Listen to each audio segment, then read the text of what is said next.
Yo, it's your boy Ryan, Northwest Sports Fanatics, back at you with a new video. Today is Wednesday, July 31st, 2024, with your boy Ryan and the Northwest Sports Fanatics. Make sure you guys subscribe to the channel. Smash that like button either now or on your way out. Donate to your boy if you can. Cash App $ ORION NWSF or the YouTube Super Chat right here. We got the Seattle Mariners versus the Boston Red Sox. The rubber match, game 3 of 3. The series is tied up 1-1, and hopefully we can get a dub here with George Kirby, so that way we can end up winning the series 2-1. So first pitch is going to be here in roughly 5 minutes. So let's cue up the music, take a look at the thumb, and I'll get into the starting lineups. Happy Wednesday, everyone. All right, baby, I'm ready.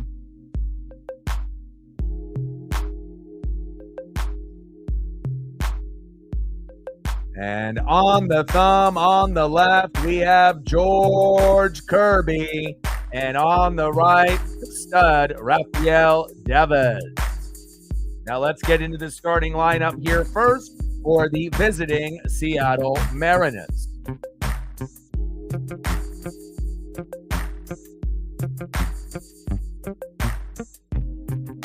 Leading off for the Mariners at third base, Hollywood, Josh Rojas. I'm going to switch up the photo here real quick. I got a couple others. Let's go to that one a little bit sharper. All right, baby, we're going to need you. Give me 1 sec here. Got to pull some things over. Had to make some minor adjustments. Batting second, playing left field, Randy Arozarena. And I was waiting for them to be able to come out with some new photos. So I got, obviously, a couple of photos that are going to be added to the broadcast. Obviously, you got that one from a couple days ago. But it's nice that their photographers are starting to put out a little bit more Randy. Batting third, DHing today for the Mariners, big dumper, Cal Raleigh. Batting cleanup, batting fourth, first baseman, Justin Turner. And I'm probably going to have to go and find some other additional images. These ones aren't really looking as sharp as I first had originally. So we're going to have to go and try to get a couple others here before the game starts. Batting fifth, playing second base, Jorge Polanco. Batting sixth, playing center field, Luke Raley. Batting seventh, playing shortstop, it's Demo Dylan Moore. Batting eighth, catching tonight for the Mariners, Mitch Garver. And batting ninth, playing right field, Jason Vossler. And on the mound for the Mariners with an 8-7 record, an ERA of 3.03, it is George Kirby. And now let's get into the starting lineups here for the Boston Red Sox. Leading off for the Red Sox at center field, Jarren Duran. Batting second, playing right field, Wilyer Abreu. Batting third, DHing for the Boston Red Sox, Masataka Yoshida. Batting cleanup, batting fourth, third baseman, Rafael Devers. Batting fifth, playing left field, Rob Hepsnyder. Batting sixth, playing first base, Dominic Smith. Batting seventh, catching this afternoon, Danny Jansen. Batting eighth, playing second base, David Hamilton. And batting ninth, playing shortstop, Sedan Rafaela. And on the mound for the Red Sox with a 10-5 record, Brian Bayo. 10-5, 5.27 ERA. I'm going to go through a couple other photos, see if I can find another one of Bayo that's a little bit better. And again, sometimes the photos, they'll format perfectly, and sometimes you don't really see what you're getting until they pull up on the screen. So that one Bayo photo's got to go, and I got to get a couple more Randys and Turners as we get going here. Let's go, baby. Hope everyone is having a fantastic day. Hey, let's get to 100 in donos. Like, sub, donate, comment, share. If you got a Twitter/X account and want to do your boy a solid and like and retweet the live stream post, it would be greatly appreciated. But let's try to be able to get 20 likes within the first hour. 30 to 50 overall. And obviously, we're going to be shooting for 100 in the donos. Let's go. Crazy how things have been going. And obviously, we don't have one of our weapons right now with Victor Robles. He ended up having a little bit of a hip issue, and they pulled him a little early, late last night. A lot of people didn't notice, but he's only day to day. So he'll probably be back when we end up playing the Philadelphia Phillies here in a couple days. So no worries, Mariner fans. We'll be all right there. Again, on the mound, Brian Bayo. 10-5 record, 5.27 ERA. I see you, Brian. All right, hold up here. I got a little bit rushed here towards the end when I was making some adjustments.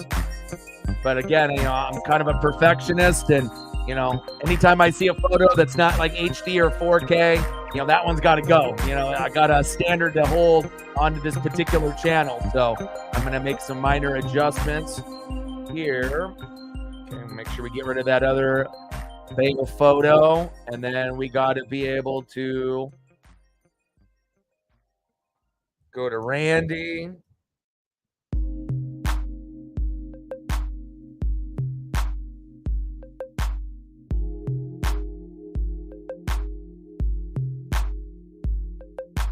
All right, see if that one will convert a little bit better for my Randy photo. Should be a better, sharper image. All right, plug that one in. And then I need another Justin Turner.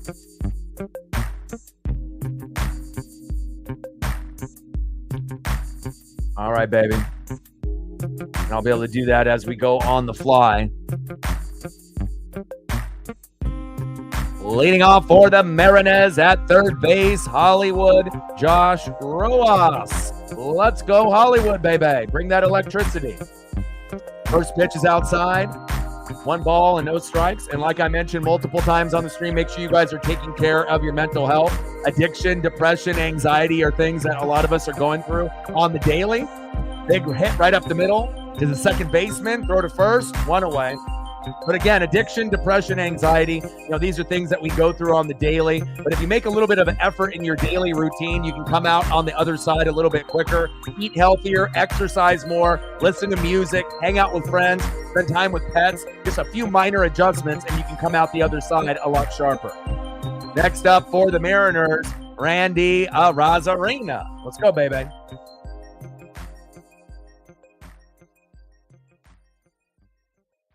Oh, hit Randy. What are they doing? He doesn't like that.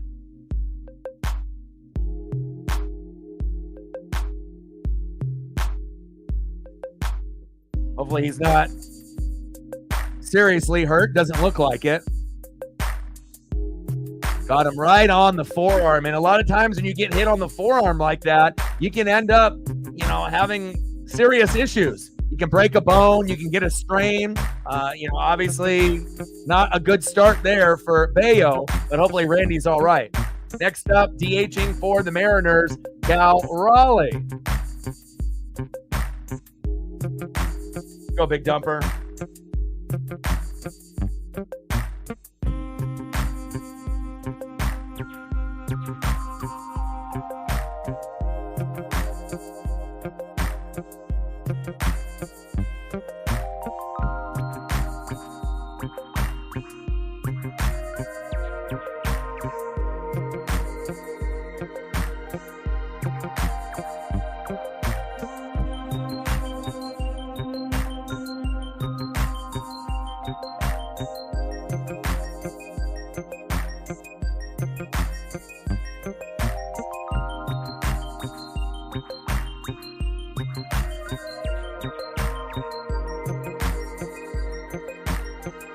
Uh-oh, double play.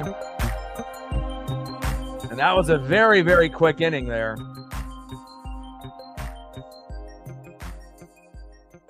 All right, George Kirby on the mound. I got to get these photos prepped here real quick. Apologize. I usually have a little bit more time when I end up getting started, but I had to throw on the jersey. You got to get all prepped up and then making sure the photos. These ones aren't really looking too crispy. These ones are looking a little too blurry for me. So I don't think I really want to use those ones. We're going to have to wait, and hopefully there'll be some other Justin Turner photos. But those are not converting to my standard. And hopefully we'll have some others that obviously eventually that will come out that will be better.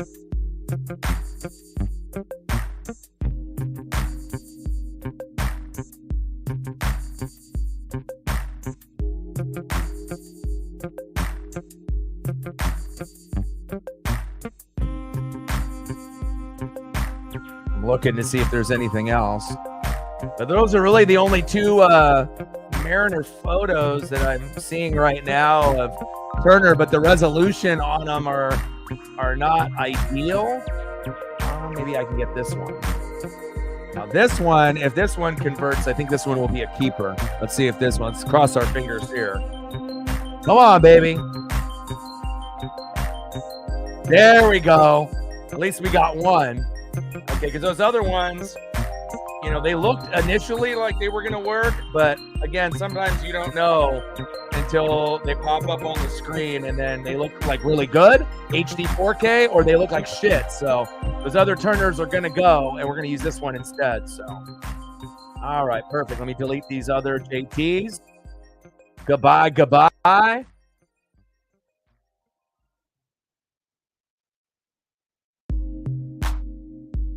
All right, I think I'm finally settled in now. Let me add that to the Mariner file. Justin Turner. And hopefully there'll be an action shot that we'll be able to use at some point as well. First pitch by George Kirby.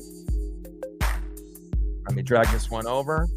There's a lot of things that go involved in a live stream that people don't realize when you're doing everything on the fly. All right, I think I'm finally settled in. Let's go. All right, Jarren Duran in the box, 1-1 count. Let's go, baby. Turner, what a great addition, man.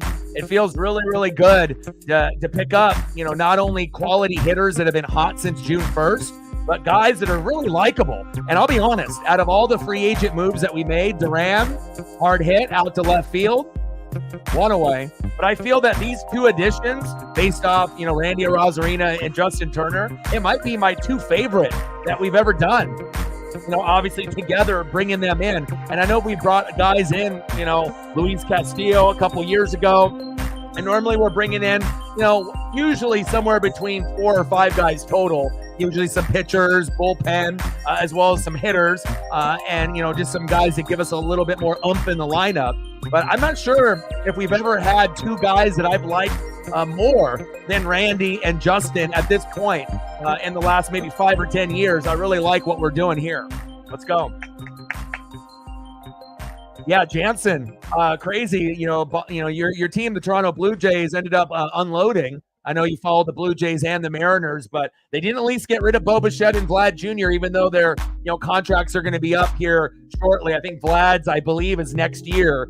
So I'm not sure if they're going to build around them or they're going to walk, but definitely weird to be able to see a chunk of your team broken up within the last 2 years. And it was just a couple years ago, the Blue Jays and Mariners looked like they were the two young up-and-coming teams that were going to be battling many, many years down the road for, you know, supremacy in the American League as being the young Bucks, you know, compared to, like, you know, the teams like now with the Orioles and the Yankees and the Guardians. It looked like Toronto and Seattle were on the same path.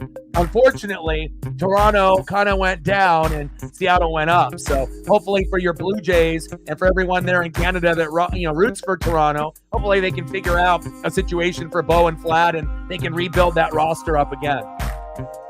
Bottom of the first, 0-0, 2-2 count, 1 out, Wilyer Abreu. Abreu, big swing and a miss. Oh, he got a little piece of that one, 2-2 count. I thought he missed it completely. Like, sub, donate, comment, share, help your boy out. If you haven't smashed the like button just yet, please do. Let's get 20 within the first hour, 30 to 50 overall, and we always are going to be shooting for 100 in the donos. 2-2 pitch. There we go, Timo. Good defense by Dylan Moore. There we go. A little bloop by Wilyer Abreu, and it just was almost going to go over Demo's head, but nice adjustment there, reaching over his head to get the grab, 2 away. Nice job. Next up, one of my favorite Red Sox players that they've had in the last 15 years, DHing for the Red Sox, Masataka Yoshida. I mean, Duran is awesome. Yoshida is awesome. Devers is awesome. O'Neill is awesome. I mean, they got a lot of good players on the roster. Pitches inside to Yoshida. 1-0 count, 1 ball and no strikes. Let's go, baby.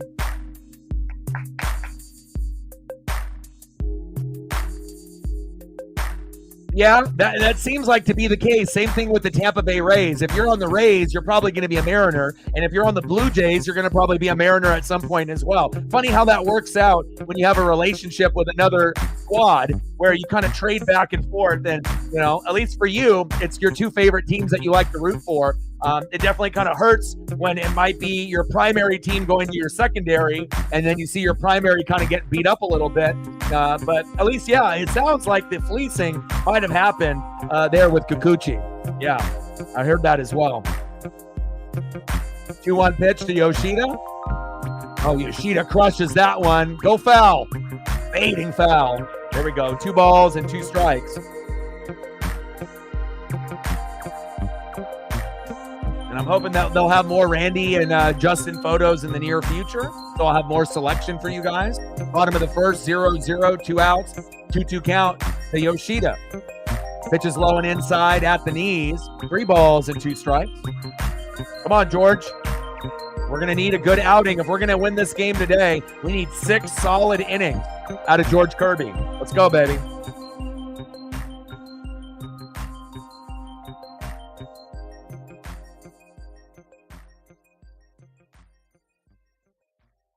Come on, George.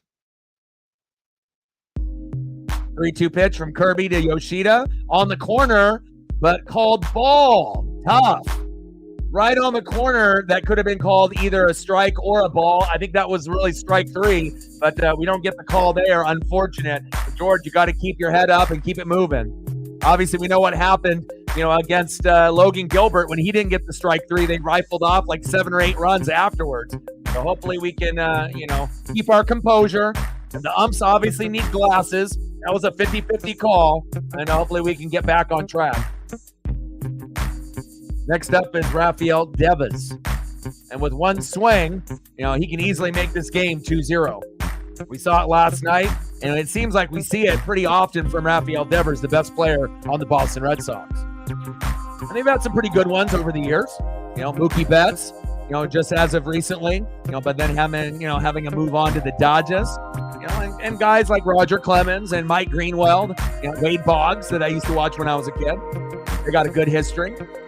Bottom of the first, 0-0 Mariners and Red Sox. Runner at first, Yoshida with the walk, even though it should have probably been a strike 3. 4 for 8 this series for Rafael Devers in the box with a 1-1 pitch incoming. Pitch is outside, 2 balls and 1 strike. Let's go, baby. Like, sub, donate, comment, share.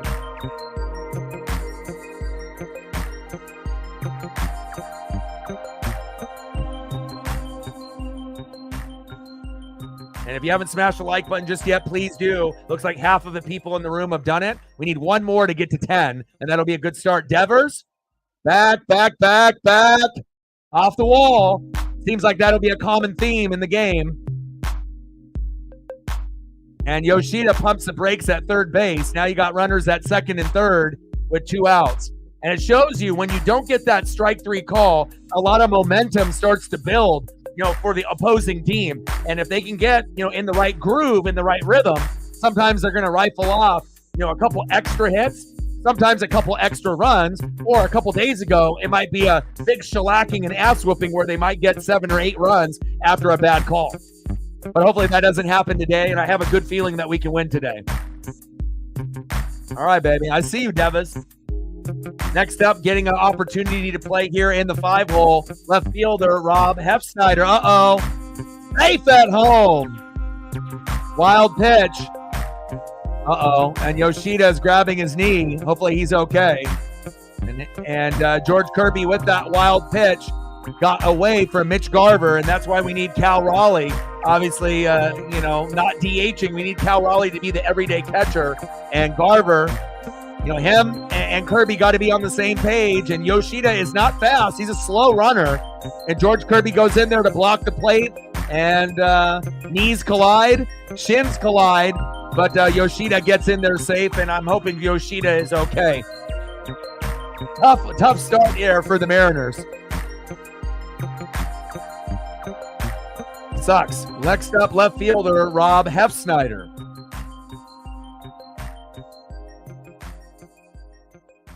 Pitch in there for a strike. 1 ball and 1 strike. 306 average, 5 homers, and 26 ribbies. Come on, Mariners. And we're going to have to keep an eye on George Kirby as well as Mitch Garver and the connection that they have with each other. Because obviously Cal Raleigh being the normal everyday catcher, Garver is a big, it's quite a few levels down. Now, is Mitch Garver a better backup catcher than Sebi Zavala? Yes, he is, right? But again, there is a big drop-off from Cal and his defense as well as Garver, and being able to, handle those wild baseballs that our starters typically have a few times a game. Castillo, Kirby, Gilbert, Miller, and Wu. 1-2 pitch. Big swing and a miss. Got him. But the damage is done. George Kirby can't believe it, and we're down 1-0. That's tough. Let's see who's up next here for the Seattle Mariners. Shitty start, man. Fucking Kirby, fucking Garver. Got to get on the same page. And if you normally watch our starters, it seems like we normally have, I don't know how many wild pitches I would say. There's probably about 4 or 5 in a 6-inning start. But the thing is normally we don't hear about it too much is because Cal ends up, kind of stopping it into the dirt and using his body, using his chest, using his glove, using his legs to kind of deflect to make sure it doesn't go back all the way to the backstop. But if it goes all the way to the backstop and you got a guy at third base, even if he's slow like Yoshida, he might still be able to get in. And Yoshida barely got in, but he got in. 1-0 Boston. Tough start for the Mariners. Next up for the Mariners, one of my favorite additions, first baseman Justin Turner. Let's go, JT. Let's make up for that bullshit. Batting second baseman, a guy that can't defend worth a shit, but he's starting to hit well and hit with power, Jorge Polanco. And since he's hitting with so much power, we're going to throw this up on the screen for the Tridents up, and we might even get a unintentional home run. And batting third, another individual that has been struggling as of late, but hopefully he can pick it back up. Playing center field for Julio and Victor Robles tonight, Luke Raley. Let's go, Luke. But one thing I can praise Luke is that even though his hitting has been not what we would expect at this point in July/August, at least he hustles on every single play, and hopefully he'll end up having a 1 for 4 or 2 for 4 day. Let's go, Luke. I haven't given up on you. Let's go, baby. The Ginger Ninja. I love him, man. Like I said, it's probably my favorite, trade deadline acquisitions with JT and Randy in a long, long time. I'm trying to remember if I've, really liked in additions like these two in past years. I'm not sure if I've seen 2 players that have made more of an impact, and obviously Victor Robles as well, even though that didn't come in during the trade deadline. We pretty much got him earlier for a bag of Doritos, and he's played like an all-star. Let's go, Turner. You set the tone yesterday, getting a hit early. Let's do it again, baby. JT, little blooper. This guy is so fucking money, man. Randy and JT are so great. And again, no disrespect to Ty France or Tyler Locklear, but, everyone wants to get on Stanton and Dipoto and Service, and we should. A lot of times they don't make moves, 54%. Scott makes these dumbass pinch runners, pinch hitters, keeping in the pitchers too long, or cutting them out too short, right? But I don't think we can really say anything bad as of today with the additions of Randy and JT putting in work already. Nice job. Let's go. Next up, second baseman, Jorge Polanco. First pitch is outside, 1 ball and no strikes. Let's go, baby. Ginger Ninja, baby. Fucking love it. All right, we're at 11 likes. 9 more to get to 20. Let's get it, baby. About half of y'all have smashed the like button so far. Like, sub, donate, comment, share. Help your boy out. Let's go. Top of the second, 1-0 Red Sox. And if you're just tuning in, George Kirby had a wild pitch to Garver. He couldn't handle it, went back to the backstop. Yoshida was at third, and he ended up colliding with George Kirby, but getting in there safe. And hopefully Yoshida is okay. Popped up, one away. No home run there for Jorge Polanco, but maybe we'll get some good hits out of him as the game goes on. Next up for the Mariners, center fielder, Luke Raley. Let's go, Luke.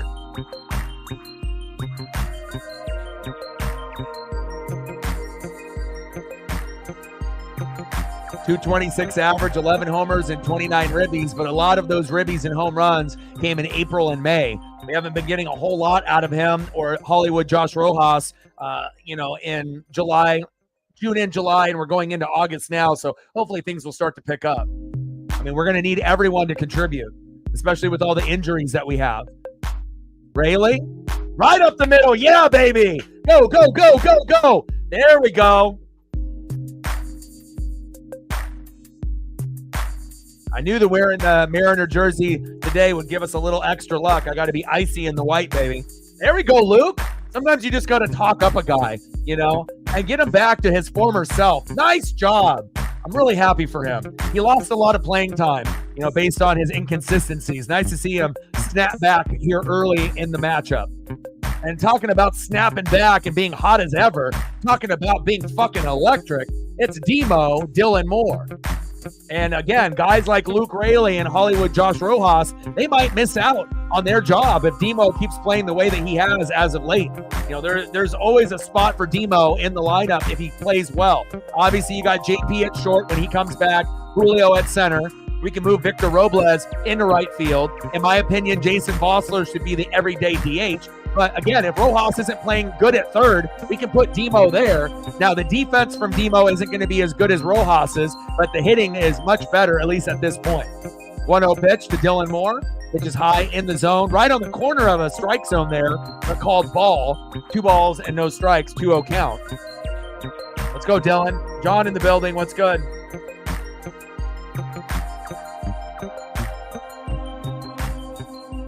Jaden in the building. What's good? Yeah, the lineup is going to be crazy, and hopefully they'll leave Victor Robles leading off. Popped up.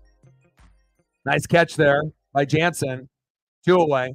But again, they might put JP back on the leadoff role, but if it was me, I would keep Victor Robles in the leadoff role and move JP somewhere between 6, 7, 8, and 9. That might be a little bit of a ego, hit, because a guy that normally leads off for his whole career, but again, if it's going to help the team and give us a little bit more of a pop, in the lineup later on. And JP really hasn't been that great this year. Same thing with Julio. And I would put Julio around the 4 or the 5 hole. But now you got guys like, Victor Robles, Randy Arozarena, and Justin Turner that can hit around, JP and Julio. And that should help, relieve the pressure off those 2 guys that they had on early in the season. And I think that both guys are going to play well after they come back from their injuries.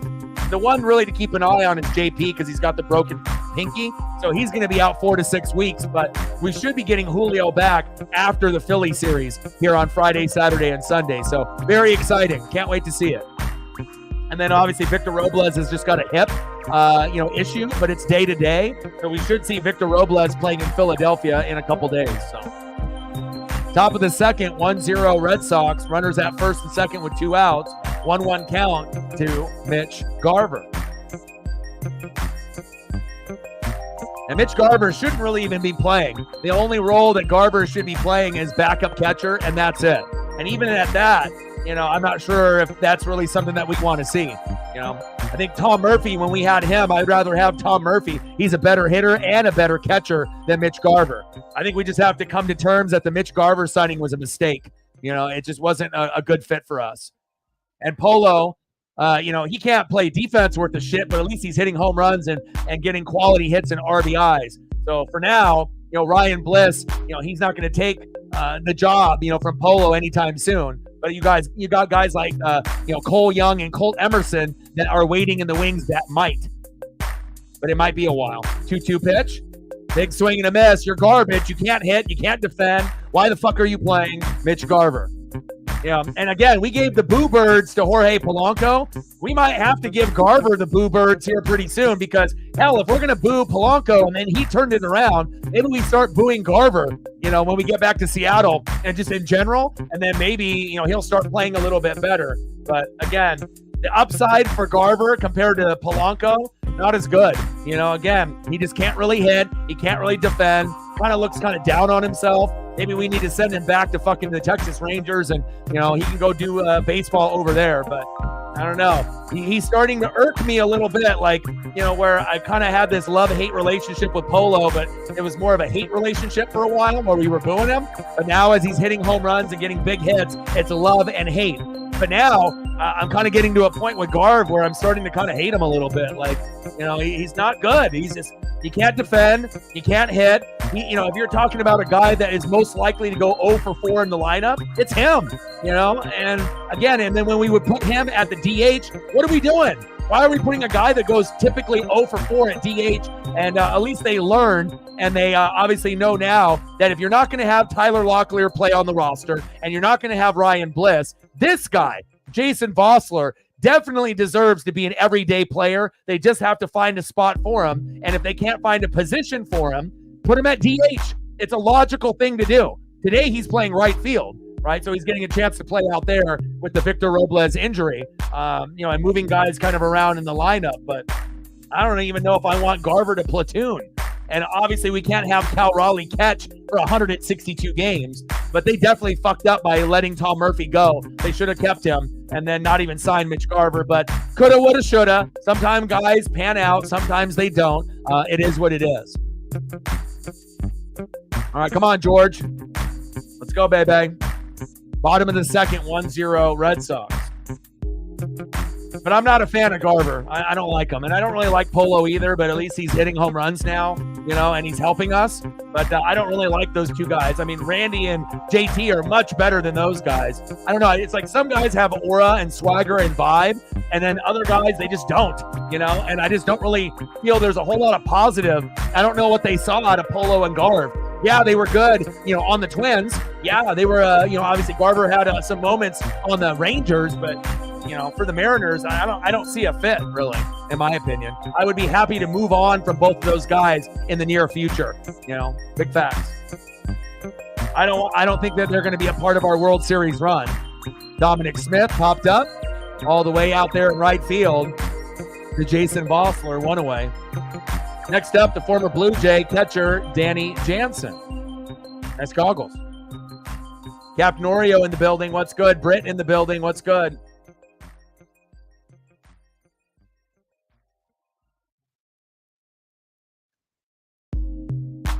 Dinner on the beach without me? Britt. Can't believe you're having dinner without me. Bottom of the second, 1-0 Red Sox. Pitch right down the middle from George Kirby. 0-1 count. Jansen, 219 average, 6 homers, and 18 ribbies here in 2024. Cap Norio in the building. What's good? The thing is we can't outright cut Garver because we don't have a backup catcher unless we end up having a guy like Sebi Zavala. Or if we end up bringing up Harry Ford, and I know sometimes people are saying, well, I don't know if Lazaro Montez, Harry Ford, Colt Emerson, and Cole Young are ready. Why not try? We tried with Locklear. We tried with Bliss, and that is fair, it looks like. Is it going to go foul? Fuck, it stayed fair. You know what I mean? But again, if we're giving Bliss a chance, and he had his moments, right, and then he got sent down. We gave Locklear a try, had his moments, he got sent down. Vossler looks like a keeper. He's much better than the other two, in my opinion. Vossler is the best one. He's got the DH role on lock, if it's me, right? But I'm not Scott Service, right? But then with Harry Ford kind of waiting in the wings, we didn't trade him. Why not just fucking, bench Garver and bring up Harry Ford? But the main reason why that Polo and Garver playing, it's political. Okay, it's because of the salary that we ended up giving them. The Mariner organization with Stanton and Dipoto are fucking dummies, and they gave them 10, 11 million each per year. So even if you're only doing a 1-year deal, why in the hell would you give that much for those guys? And that's why sometimes in life and in sports, things get a little bit political, and you end up having to play a guy because of the money that you paid out, not necessarily how good they are in the lineup. So Garv is some shit. I'm not a real big fan of Polo or Garv, but again, love-hate relationship with Polo until he starts fucking up again. Little flip to second base for the force out. But Polo's defense is absolutely the worst on the team. But at least he can hit home runs and get RBIs and hits. So that's his only saving grace. What does Mitch Garver do good? Can he hit? No. He usually goes 0 for 4. Is he a good, catcher? Not really, But I know it's not really his natural position, to really play as a catcher, but we need, especially with Harry Ford, like waiting in the wings, and regardless if someone is playing single A, high A, double A, triple A, and they think that they're maybe a year away from making it, fuck it. Let them play with this amazing roster and see what they can do. I guarantee if Harry Ford got called up today, he would play better than Mitch Garver, not only hitting, but also defending because he's a natural-born catcher. It kind of makes sense, It would be very exciting to see Harry Ford in the lineup as we make our playoff push to give us another bat and another awesome defender, with Cal Raleigh. Make it happen, Mariners. The writing is on the wall. It's not like we don't have good players in the farm system to bring up. We made our moves in the trade deadline. Obviously with the additions of Justin Turner, Randy Arozarena, Victor Robles before the trade deadline. And then you got amazing 4 players waiting to play. Lazaro Montes, Harry Ford, right? As well as Colt Emerson and Cole Young. Fucking play the guys. Let's get it. Bottom of the second, 1-0 Boston. Runner at first, 2 outs. Pitch on the corner for a ball. 2 balls and 1 strike.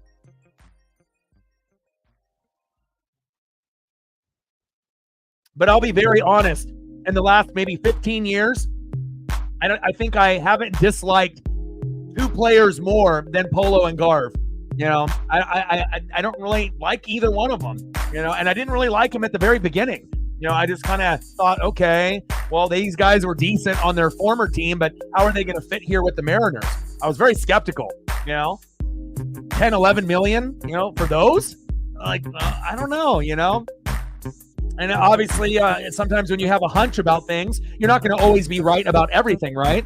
But it seems like a lot of the Mariner fans' hunches are true, that these guys are not a fit for us. Maybe short-term, they're on the team, but not long-term when we're trying to make the World Series.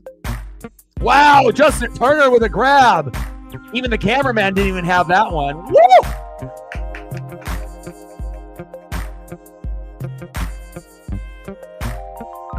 I predicted before the season started 90 to 95.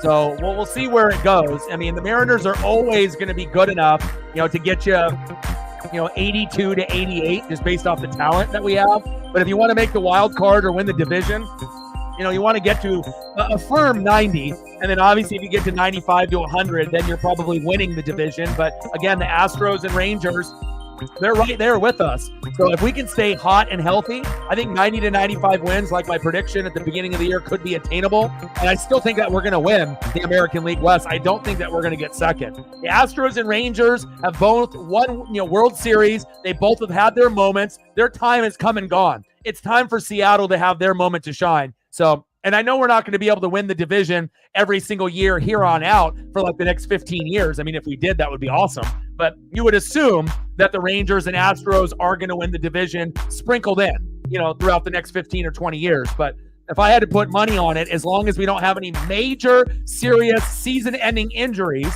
right, I think that we will win the division, And it might be close with Houston unless they go on like a injury streak themselves or if they start playing shitty ball, which is always possible. But Astros have been one of the better teams, since June 1st. So we'll see how it goes.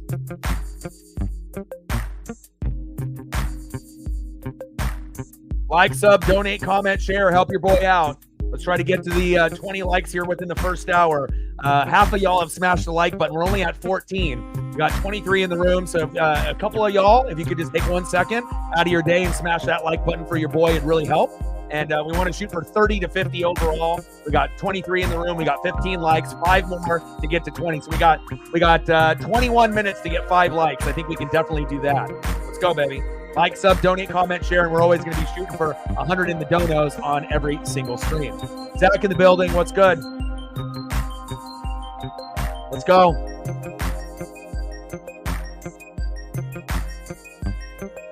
And this is probably my favorite, AAA player that we brought up. Like Locklear had his moments, Bliss had his moments, but Vossler, the thing that he has that those other two players don't have, he's got the it factor. He led the PCL, the whole entire league, in RBIs. So that tells me that not only is he confident in the box, he's got good eyes, he can pull the baseball, and he's a very good hitter against lefties and righties. He can do it all. Now, him being an everyday player, we already have a lot of depth. So he's probably not going to be able to be an everyday player, at least at this point. He'll have to be a platoon player or the everyday DH guy. And again, it took us 60 games to figure out Mike Ford was the guy. And we had Carlos Santana, Jared Vogelback. And I know Vossler doesn't look like a traditional kind of chubbier athlete that might be a little overweight that's either going to strike out or hit a home run, but who cares? Strikes out right there, and that's okay, but he'll still end up getting at least a hit before the game is over, believe you me, okay? He's kind of a smaller hitter to be at the DH spot, but who cares? Some DHs are going to strike out or hit a home run, but with Vossler, if he can consistently get us hits, that's going to help us win. And I really like Jason Vossler. Tough out there with the strikeout, but trust me, he'll go 1 for 4 at the very least. Next up for the Mariners, leading off, third baseman, Hollywood Josh Rojas. Go, baby. We need you to get back on track. Let's go, Josh.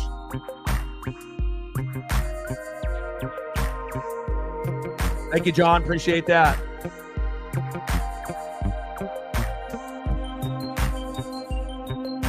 Appreciate that, Jaden. I've worked very, very hard. We just broke over 4 million views a little while back on the channel. And we're getting closer to 20,400. And of course, I got big goals and dreams and aspirations. It took me 10 years to go full time. This is my third year being full time, on the channel.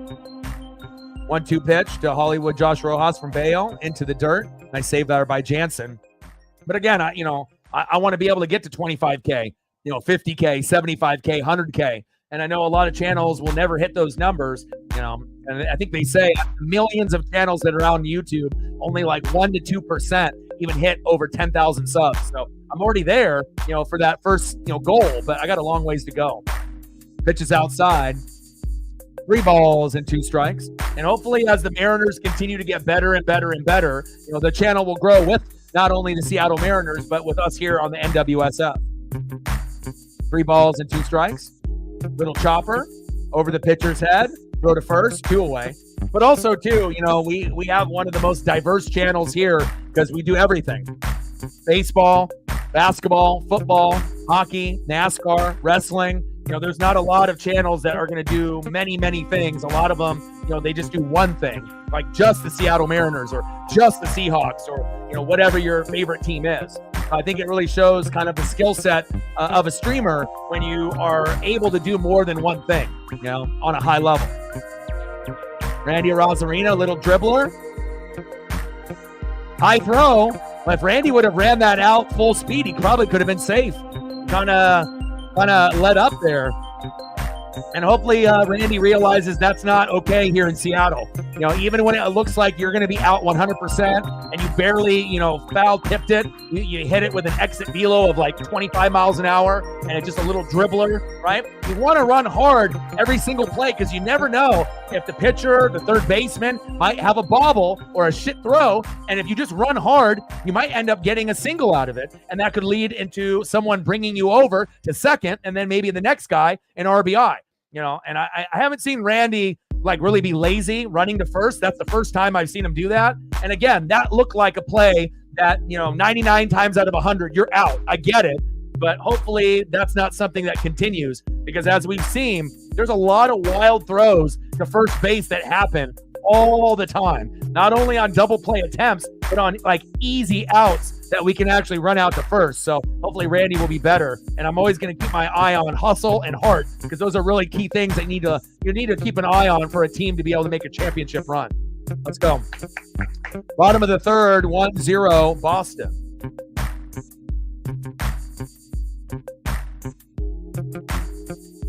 Next up for the Red Sox, 0 for 1, a stud center fielder, Jarren Duran. Batting second, right fielder, Wilyer Abreu. And batting third to get them their run at third base, sliding into home, DHing for Boston, Masataka Yoshida. Let's go Mariners. And like I mentioned multiple times on the stream, make sure you guys are taking care of your mental health, addiction, depression, anxiety. You know, I've gone through these things. I know some of y'all have gone through them as well. And if you are slipping a little bit, make some minor adjustments to your daily routine. Put a little bit of effort out. Stop making fucking excuses and get your fucking ass in gear. You know, make the adjustments. If you're not eating healthy, eat healthier. If you're not exercising, go for a walk.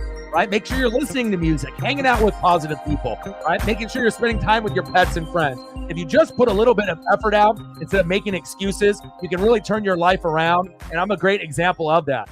You know, again, sometimes it's hard to push yourself. It's not easy, you know, to wake up first thing in the morning tired and then go for a 45-minute walk. You know, most people can't do that, you know, but again, once you start doing something for about 3 weeks straight, it becomes a routine. It becomes of who you are, like your identity. And if you really start to push yourself, right, you can get good results. Because I really feel a lot of the anxiety and the depression, it's self-inflicted. You know, it's like the woe is me, you know, feeling sorry for yourself. You know, things suck, life sucks, you know what I mean? But things are only going to get better if you decide that you look in the mirror that you want to make it better. You know, it's not going to magically just all of a sudden everything's just going to turn around magically. You got to put in the work. You know, whether you got dreams and goals or you're working on yourself. But if you end up putting a little initiative out and holding yourself accountable, you can turn your life around. And I'm a great example of that. Bottom of the third, 1-0 Boston, 1-2 count to Jarren Duran. That one chop foul, 1 ball and 2 strikes. Love Jarren Duran. Ended up hitting that home run to secure the American League win in the All-Star game. And obviously we know the American League rakes in the All-Star game, OVA and OVA. Super Bowl, man, it's too early to say with the Super Bowl. I mean, there's going to be a lot of teams that, you know, that are going to be flocking and jockeying for position. But obviously, you know, if you're in the AFC, the Chiefs have got to be at the top of the list as long as you got Mahomes, Kelsey, and Andy Reid running the show still, right? And then on the NFC side, you know, it's always going to be up for grabs, right, on who's going to be good. But obviously the San Francisco 49ers are going to be one of kind of the default teams. But I wouldn't be surprised if the Detroit Lions, you know, make it a little bit further. They seem like they got their shit on track, and I'm really excited to see what the Niners and Lions are going to do. And I think that those two teams are going to be very, very good this year, as well as the Kansas City Chiefs. All right. You're going to have other teams that are going to be good in the regular season, kind of like the Baltimore Ravens and Lamar. But until they end up making it to the AFC Championship game or the Super Bowl, all the Ravens and Lamar are going to be a really good regular season team. You know, kind of like the Dallas Cowboys. A good regular season team with Dak, good regular season team with Lamar, but when it counts and when it matters most, they choke. You know, and I like Dak, I like Lamar, but that's just kind of the narrative, right? It's a team game, you know, but I think that those three teams, you know, you definitely have to keep an eye on. And there's others that are going to be very, very good as well, you know, but at this very moment, you know, I would be looking at those three right now of having really special seasons, especially what we saw out of Detroit last year. You're going to take another step this year. A little dribbler, throw to first. And the thing is with the Niners, I feel you're never going to win a Super Bowl with Brock Purdy.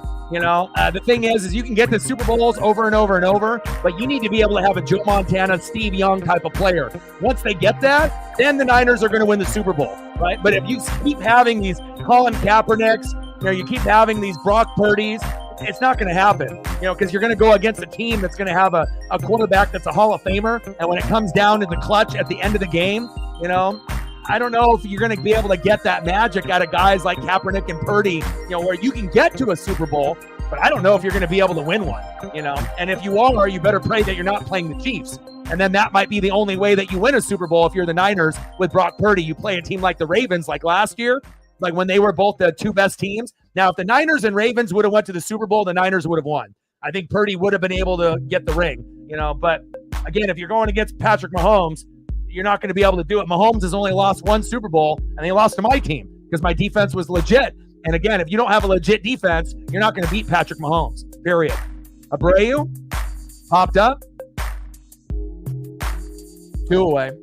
But we'll see. It's going to be very exciting as we transition into the NFL. And I will be doing the NFL Hall of Fame game since the Mariners have a day off tomorrow. We're not going to be able to see C.J. Stroud, unfortunately. We're not going to be able to see Caleb Williams. A lot of backups, but it'll still be fun. It'll be NFL. So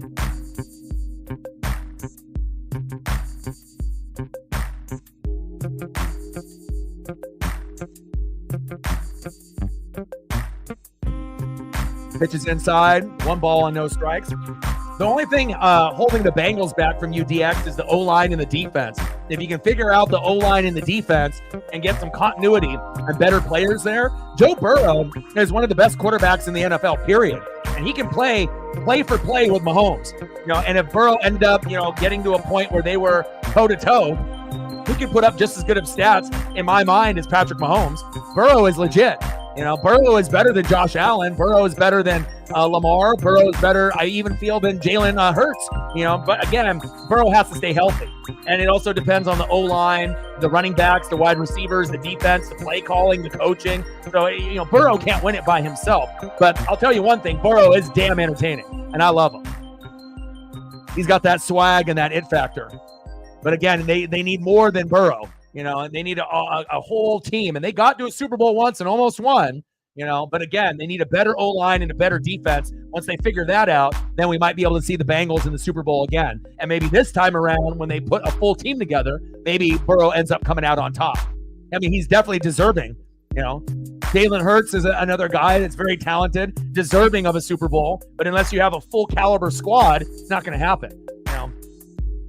You can be good in the regular season, but they don't give any trophies out for regular season champs. You got to be able to be good in the playoffs when the weather gets colder. The Jags. They'll be competing with the Colts and the Texans. At least you're not the Titans in that regard, right? In that division. Uh-oh. Wild little flip to first base there.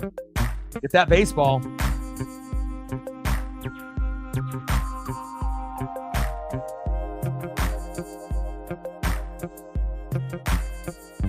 Yeah, but I don't think your offense and your defense is good enough. And I don't have any bias. I look at every single team as if they were my own, And again, you're going to have a strong defense and a strong O-line, And obviously some of the players that were there last year are not there, So I wish the best, for the Bengals. I hope they have a good season. Tough division as well with the Browns and the Steelers and the Ravens, But we'll see what happens. You never know.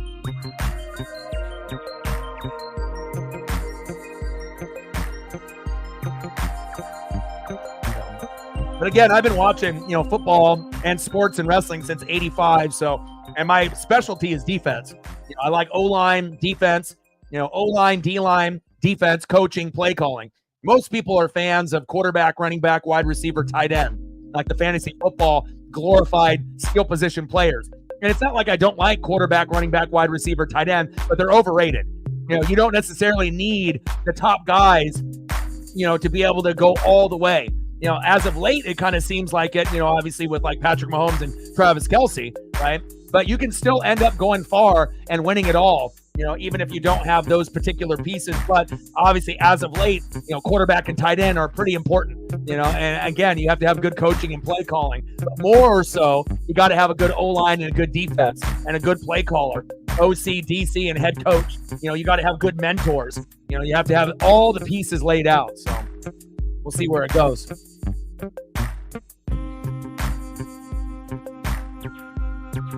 Yeah, and again, it's like we haven't really seen the Bengals' full potential in a couple years since they went to the Super Bowl. So yeah, I mean, this could be the year that they win the division. I don't know if anyone would be that shocked. The Steelers are not going to be good. Browns, we don't really know what we're going to get on the offensive side of the ball. Defense should be good, right?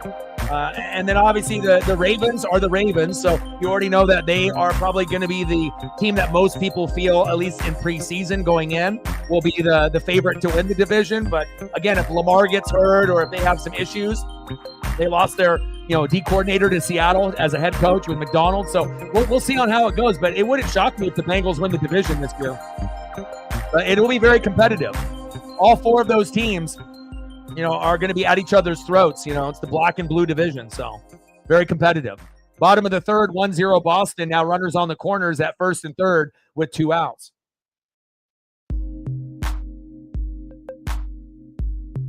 Daniel in the building. What's good?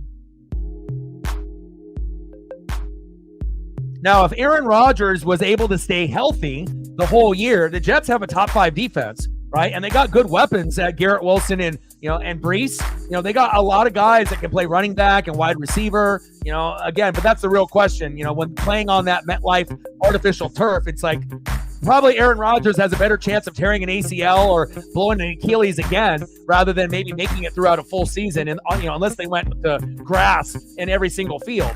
That field is one of the worst in sports, and you're going to have a lot of season-ending injuries with ACL, MCL, PCL, and Achilles tears and blowouts, right? But I think if Aaron Rodgers was able to stay healthy last year, it wouldn't have shocked me if the Jets would have made the AFC Championship game or if they would have won a playoff game or two last year. I don't know how good Aaron would have been, but there's probably, if he would have been able to stay healthy, he probably would have been a top 6 quarterback. And you never know, if he would have got on a nice hot streak with Garrett Wilson and company, maybe he would have been top 3, top 4 quarterback last year. I mean, we don't really know, if he was, based off his skill set and his age, but he still can sling it. I'm not really an Aaron Rodgers guy myself, but I'm not going to hate on a guy, and sometimes when a guy leaves a place like Green Bay, when you end up leaving one place and you go to another place, just like Tom Brady leaving New England and going to Tampa, sometimes the opinions change of the player, and you have to kind of wait and see on how it all kind of plays out. Pitch is low and out of the zone, 2 balls and 2 strikes to Rob Refsnyder. But I think, Aaron, with all those weapons, the O-line obviously needs a little bit of tooling, but they have some pieces there. The defense was pretty fucking good. They might have been able to go pretty far last year. They could have easily won 10 to 12 games last year if Aaron stayed healthy. And I don't think that's, surprise to anybody, Now, I don't think they would have won like 14 games, but I think definitely 10 to 12, maybe 13 at the most would have been possible. Pitches outside, 3 balls and 2 strikes. But it's a long, long season.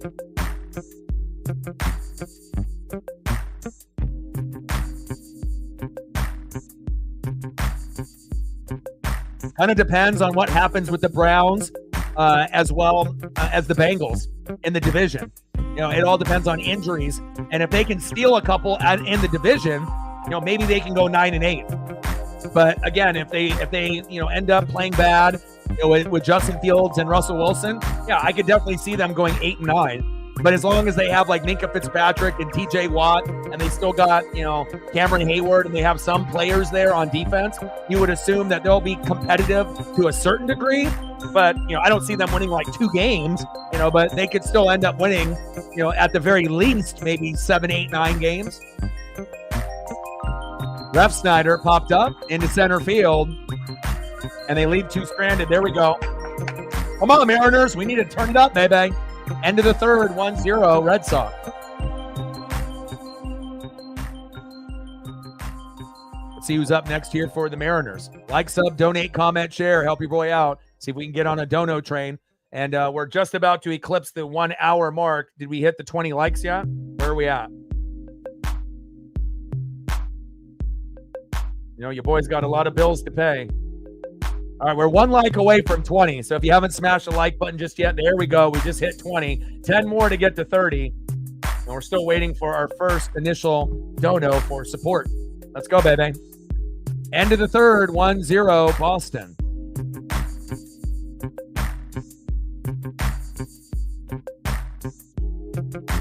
Next up for the Mariners, 0 for 1. Big dumper, Cal Raleigh.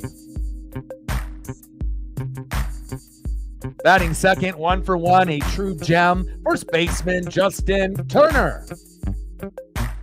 And batting third, second baseman that can't play defense, but he can sure hit as of late, Jorge Polanco. Let's go, Polo. Tight ends up. Maybe this will give him a little good luck, and maybe we'll get an unexpected homer out of him. Let's go, baby. Bring that electricity. Let's get it. So the schedule for, like I mentioned, the last couple days, we got this game today. We're doing the Hall of Fame game tomorrow at 5, versus the Texans and the Bears. Then we're going to do the Phillies on Friday on the road, Mariners-Phillies. Then Saturday is WWE SummerSlam. Incredible. Going to be very excited to do that. And then we're going to end up skipping the Phillies game on Saturday because SummerSlam is more exciting. It's bigger, even though the Phillies-Mariners should be pretty exciting. I'll watch it at the same time or on the side. And then on Sunday, we'll get back to doing Mariners and Phillies, and then we'll move forward. So Definitely excited for WWE SummerSlam coming up here on the weekend. Should be very good. Even though some of the matches on the card have one athletic wrestler and then one slow wrestler. And typically when that happens, that's a recipe for disaster, right? Unless there's a gimmick involved.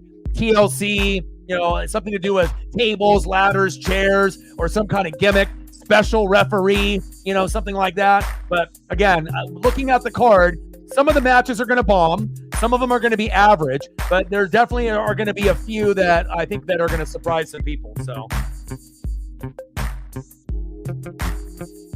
but like for me, Punk and McIntyre, obviously with Seth, Ref, that should be interesting. Logan and LA Knight with athleticism should be good. Sleeper match will be Sammy and Braun Breaker. And then the Cody solo one should be decent as well. And then we'll see what we get out of like Ripley and Liv and whatnot. But some of the matchups, as far as a SummerSlam card, some of them kind of are a little iffy to me, because you want to have an athletic wrestler versus an athletic wrestler. I'm not saying that you need to have two slow guys wrestle each other, but sometimes when you have a real athletic guy and then a guy that's kind of slow, sometimes it is a recipe for a disaster when people think, oh, this match is going to be a 10, and then it ends up being like a 7 because the slow guy can't keep up with the athletic guy. But, we'll see where it goes. Hopefully it ends up being an amazing SummerSlam, which I hope it will be. So, yeah, I'm waiting. College football is going to be fucking great, man. Especially for you and me, Matt, being Duck fans. We're right on the cusp. Like, I feel like the Mariners, and the Ducks, are getting closer and closer to the ultimate goal, of being champions. And the Mariners have never made a World Series. It still may take us 10 to 15 years, but I'm confident that we can get there to the World Series. We might lose the first time we get there, but before I fucking die, I'm going to have a championship under my belt with the Seattle Mariners. And, with the Oregon Ducks, we're a top 4 team. And we're going to be a top 4 team moving forward for the next 5 to 10 years, as long as Dan Lanning is there. So if that's the case, and it's going to be Georgia, it's going to be Ohio State, it's going to be Texas and Oregon, at some point, if Georgia, falls back, and just like Alabama and Michigan, they're still going to be good, but maybe not at the top. Texas and Oregon kind of leapfrog them this year, right? At some point, Ohio State is going to be champ, and Oregon is going to be champ. It's just a matter of who's going to get it first out of the Big Ten. So very excited to be able to see what happens, as we go forward into the college football season.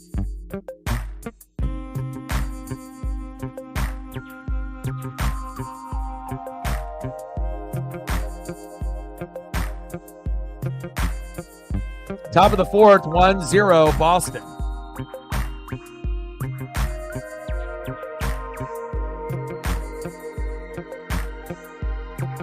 Let's go, baby.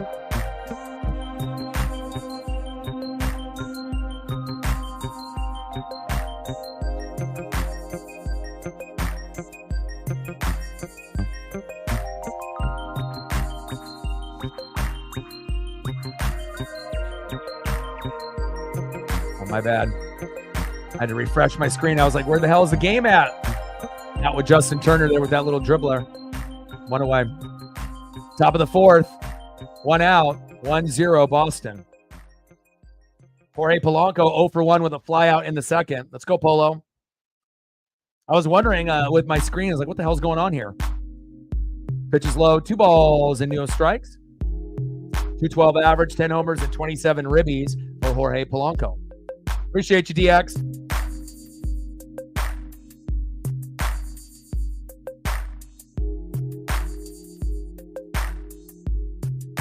Big swing and a miss. 2 balls and 1 strike.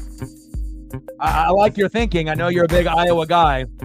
And wishful thinking, but until you guys can get your recruiting up, hopefully at one point you guys can be, in the middle and work your way up with Wisconsin, but with the addition of Washington and USC and UCLA, it's going to hurt teams like Wisconsin and Iowa, because normally you guys and Penn State, you guys are going to be, right behind typically teams like Ohio State and Michigan.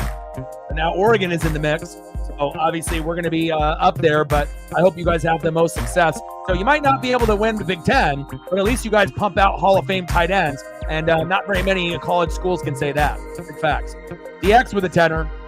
Stacks on stacks. Racks on racks. Little Cactus Jack. Bang, bang. 90 to go. Tight end University, the Iowa Hawkeyes. They develop good players. And that's one thing to, hang your hat on. You might not be able to win championships. You might not be able to win the Big Ten every year. You might not be able to get into the top 2 or top 3. But, as we keep adding more teams in the Big Ten, if you can finish in the top, 6 or the top 8, I would say that's, it's a success. You got to have the right coach. You got to have the right recruiting. Obviously, with us, we got Nike. We got Phil Knight. We got a lot of money. We got a lot of, good uniforms. Helmets and jerseys and cleats. We got a lot of people, wanting to play for us. And again, we've been able to get to natties, but we haven't been able to win. But I feel with Dan Lanning, if we can keep him and we can keep, pushing forward, at some point we will. We're going to win a natty. It's just a matter of time. Same thing with Ohio State. It's a matter of time before they win a natty as well. I don't know about Texas. Georgia and Bama already had their run. Michigan won last year. Texas, if they keep recruiting the same way as Oregon, it's possible that Texas could end up winning a natty in the next 10 to 15 years as well, or maybe even as early in the next 5 or 6. But it all depends on the NIL deals, people that transfer, the recruiting. All of that matters. But what I do know is Georgia, Ohio State, Oregon, and Texas are the best 4 teams in college football. So pitch in there in the zone for a strike to Luke Raley. 0-2 count. Washington got a long ways to go, brother. We had a great team last year. My favorite player in college football last year was Michael Penix Jr., even though we had Bo Nix, here as a Duck fan. But, I'm not a hater. I like talent and greatness wherever they're at. Big swing and a miss. There goes down Luke Raley. 2 away. But, again, all of those pro players that you had, that went to the NFL, it took a long time to build that squad. And sometimes when you're a smaller school like that, you got to build for 4 to 5 years to have your one moment. And there's no shame in losing to the Natty to Michigan. You guys had an amazing year. Rome was great. Jalen McMillan was great. Culp was great. You had so many quality players on offense and defense. It was fun to watch, but, it's going to take a long time for you guys to catch up to us.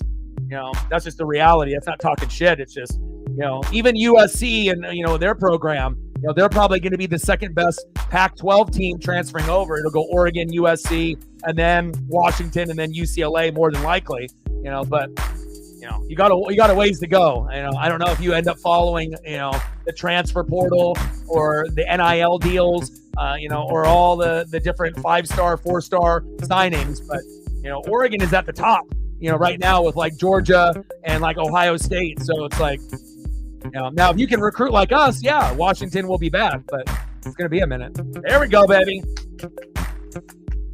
There's the RBI that we were looking for. Nice job, Demo. 1-1. Mariners and Red Sox knotted up. There we go. Demo putting the pressure on guys like Luke Raley and Hollywood Josh Rojas. They might lose their job. Nice job, Dylan Moore. Now talking about a guy losing their job, catcher Mitch Garver. This should be Jason Bossler. But obviously Boss is in right field. But, Garv, do something for us, please. Come on, baby.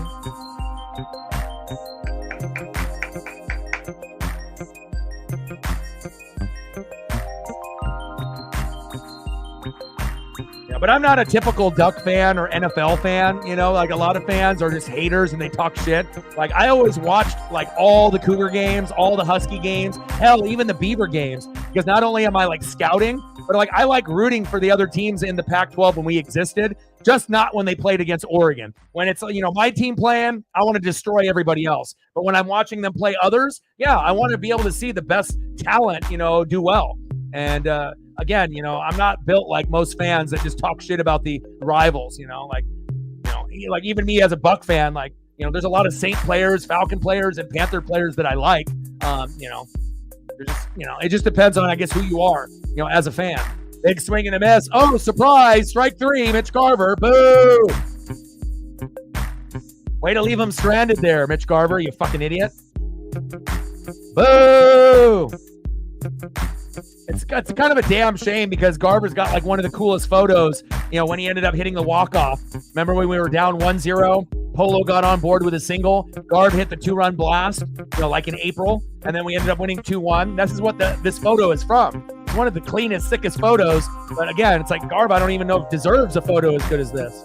God damn you, Garb. But at least the damage was done, and Demo brought in the run. We're tied up at 1, baby. Let's go.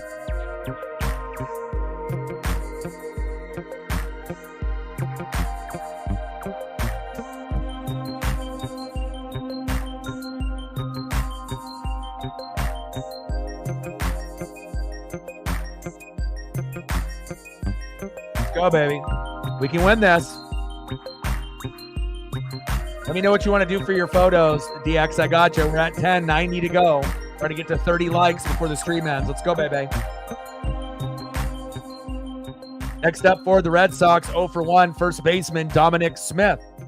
Batting second, the former Blue Jay, 1 for 1 catcher Danny Jansen. Nice goggles. Chris Sabo action. Like it. Batting third, 0 for 1, second baseman David Hamilton. Let's go, baby. Mario, Tyler didn't play today. He didn't start. So if he ends up pinch hitting and getting in, there's a chance that Tyler O'Neill could go yard when he ends up, getting plugged into the lineup late. But I don't know if they're going to do that or not. He started in game 1 and started in game 2, Mario, but he didn't start today.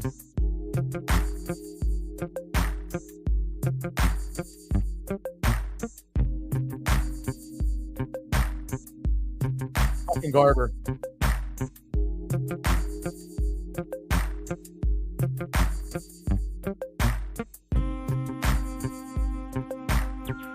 Nice. Good choice. All right, we're at 21 likes, 9 more to get to 30. If you haven't smashed the like button just yet, please do. Got another one. We're at 22, 8 more to go. Let's go, baby.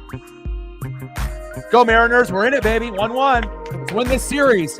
After getting fucking our ass kicked 14-7, we really started to turn it around. And again, a big part of us not having our full rhythm, no Victor Robles.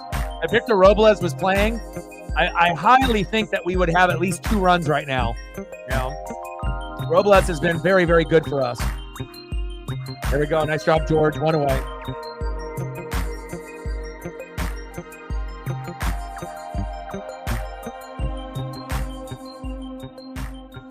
What team is Daniel Ricciardo? What team is he on? He's not on Ferrari, is he?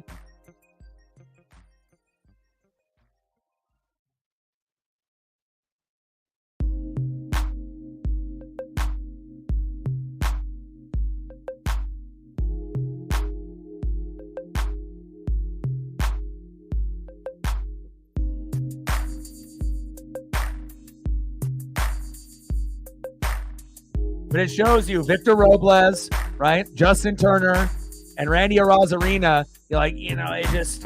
It's when we were in that slump where we lost 20 out of 29 and we couldn't even score 1 to 3 runs. That feels like such a long time ago. But it shows you how things can turn around, how quickly it can turn around when you get the right people in the organization playing for your team, And again, out of all the teams that made moves, at the deadline, I think we ended up having the best deadline out of any team, honestly, because our guys are impact guys. They've already made a difference in the first games that they've played. Justin Turner, Randy Arozarena, right? We're getting good results, obviously, from the bullpen guys as well, right? Jimmy Garcia. I mean, it's looking nice. And then obviously Victor Robles wasn't a part of the trade deadline. We got him a little bit earlier, pretty much for a bag of Doritos and Cheetos, and he's playing like an all-star. You could argue Victor Robles was the biggest pickup, out of any player in MLB this year.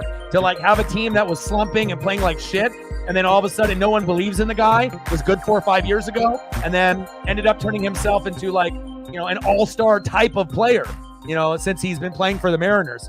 I don't know if I've ever seen anything like that, in MLB in a while.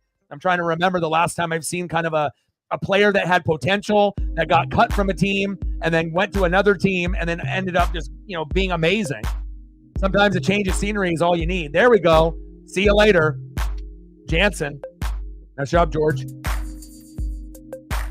And that strike zone, baby. Mariner Moose loves it. Let's go.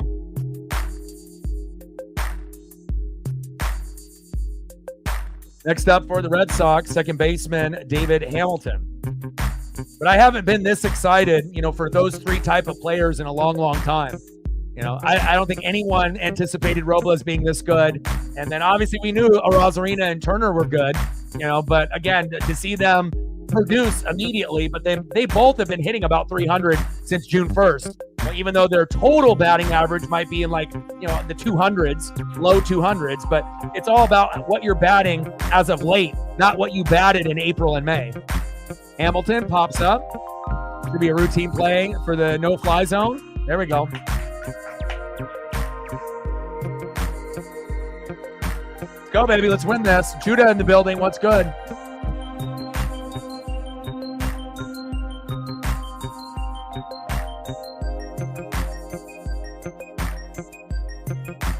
Let's get some F1 photos here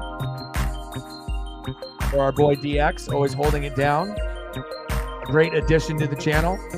And we really do appreciate you coming in and showing lots of love, educating us on the F1. Man, F1 photos are undefeated, man. Daniel Ricardo.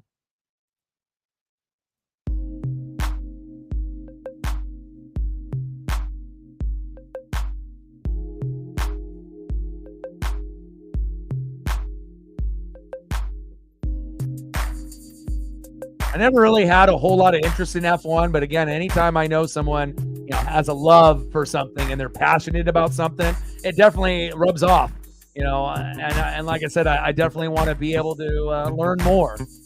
I'm intrigued.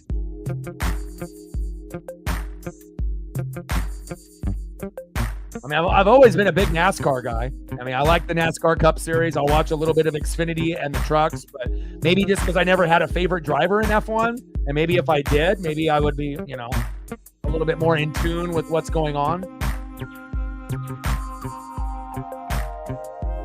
But one thing is for damn sure, NASCAR photos and F1 photos are fucking sick. Like the HD 4K quality, like some of the photos look like 8K. You know, they're just like incredible. The clarity, it's like you can see every fucking detail. So cool.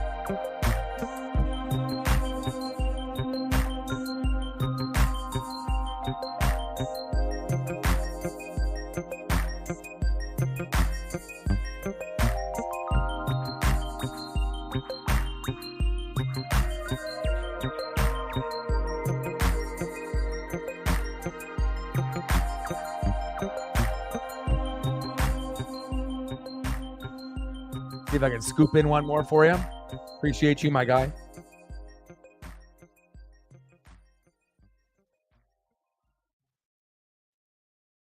Fire. Fire. Sweet camera angles. Whoever's taking the photos of the F1 drivers deserves a fucking raise. Incredible.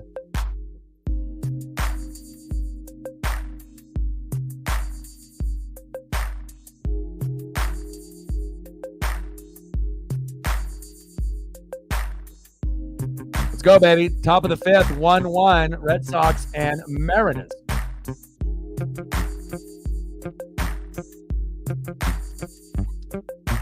I'm not sure if Roman is going to return. You know, SummerSlam is a big event, and it's possible. There's rumors, but we don't know. You know, and obviously with some of the matches, there's going to be like, you know, some cheating and going on, and there might be some crazy finishes. So I don't know if anyone really knows how things are going to be laid out. I feel like in this Triple H era, it's a little bit more unpredictable. Like in the Vince McMahon era, you kind of knew how it was going to go down with a lot of the matches. Vince liked big guys, hated factions, you know, would always cater to Brock Lesnar and a bunch of the big guys like Roman. A lot of fucked up endings of matches that people got frustrated. But I feel with the Triple H era, it's like a little bit more for the fans, and you know, and you get a little bit more surprise, and everything is better. The camera angles are better, the backstage interviews are better, you know, and the wrestling is better, the promos are better. Everything is better now with Triple H running the show. So we'll see how it goes, but I'm not too sure how it's going to go down with CM Punk, Drew McIntyre, Seth Rollins, and if Roman is going to debut. But I will be doing a live stream for it, and hopefully some of y'all will be able to come through and hang out with me. Oh, baby, I'm going to learn something new. Give me some fun facts. Aussie like Oscar, okay. And Megan, yes. 22 Monza, okay. Oh, okay. Yeah, I learned like 2 or 3 things just right there. Captain's like, let me give you a fun fact. I did see that. That was on socials. I did see that in the 2000s. We're 1,000 and 1,000. But we're going to be way above 500 moving forward. Like I said, we're definitely going to be going in the right direction. In this Julio, Cal Raleigh, George Kirby era. Megan in the building. Good timing. We were just talking about you. Top of the fifth, 1-1 Mariners and Red Sox. How are you doing this morning/afternoon? Next up, Jason Vossler. Let's get your first hit, baby. 0 for 1 with a K. And this is probably the best guy that we've seen out of Locklear, Bliss, and Vossler. And hopefully they are smart enough to make him the everyday DH.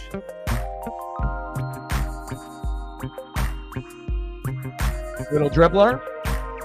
A very rare 0 for 2 start for Jason Vossler with that ground out, but I think he'll still be able to get a hit before the game ends. 1 away. Next up for the Mariners, Hollywood, Josh Rojas.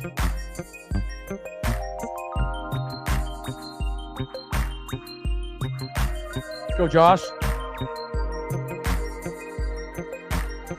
How many Australian drivers are in F1? DX, is there a lot? Yeah, I like to be educated on these things. Obviously, you're going to have, Italian drivers. You're going to have French drivers, American drivers. Back. Come on!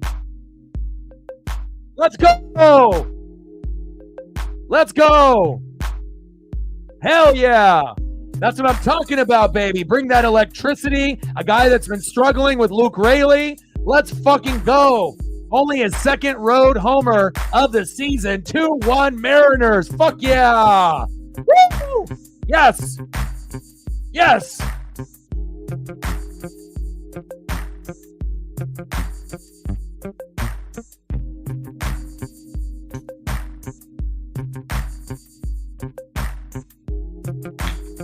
Let's go. Hell yeah, Josh. Fuck yeah. That might be the momentum that we need.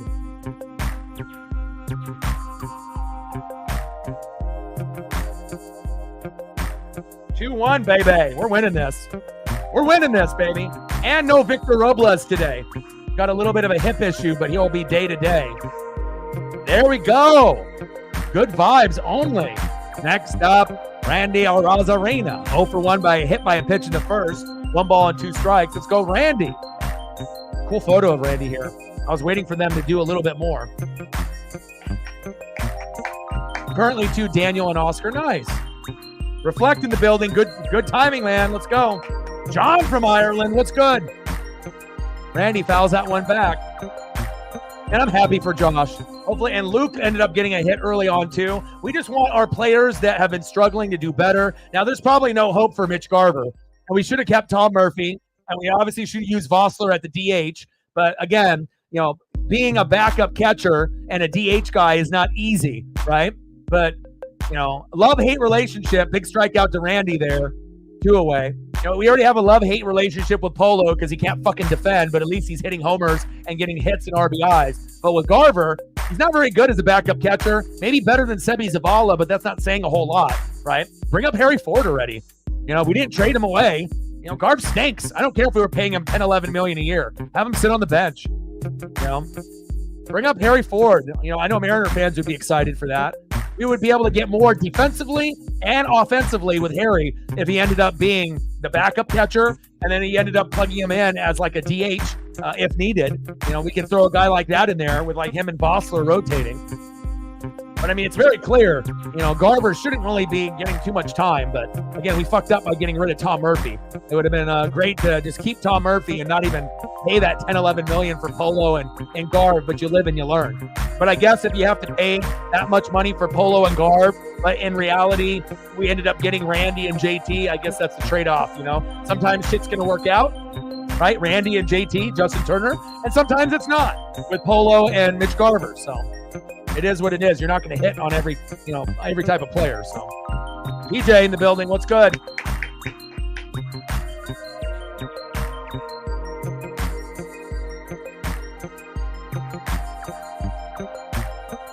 Oh, congrats, Megan.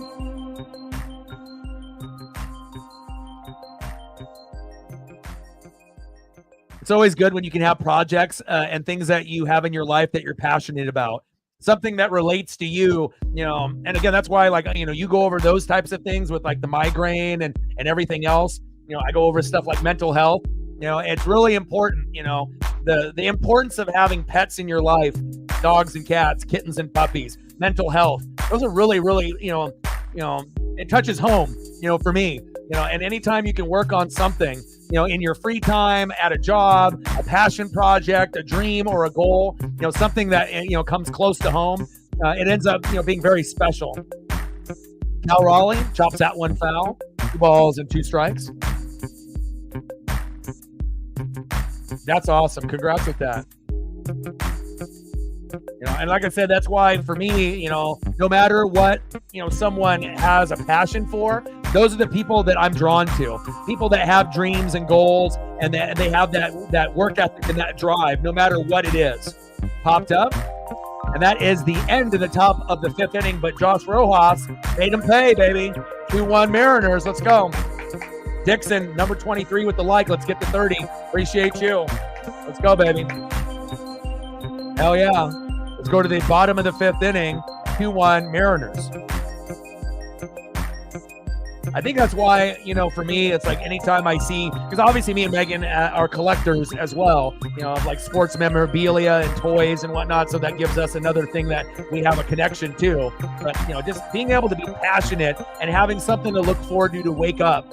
And there's a lot of things that me and Megan have in common, even though she's in Australia and I'm here in the West Coast in Oregon. We both have gone through like the depression and the anxiety. We're both very hardcore, with the sports and the collecting, but also having those passion projects to be able to work on. Salute to you. Keep being you. Keep doing you. Awesome. Let's go to the bottom of the 5th. 2-1 Seattle. Let's go, baby. Who's up next here for the Boston Red Sox?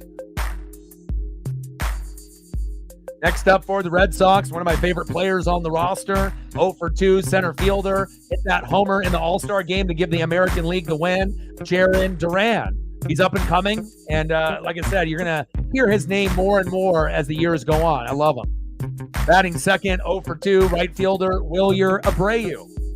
And batting third, 0 for 1 with a run and a base on ball, DHing for Boston, Masataka Yoshida. I mean, between Duran, Yoshida, Devers, and then obviously O'Neill, they got themselves 4 quality guys to build around.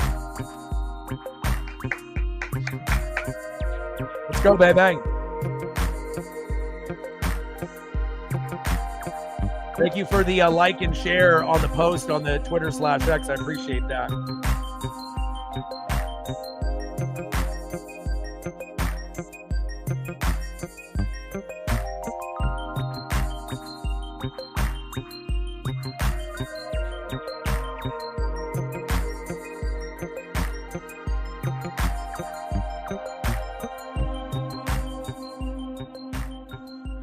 And shout out to Megan, Matt, Lauren, and True North Trident for doing the like and share on the post. I appreciate that very much.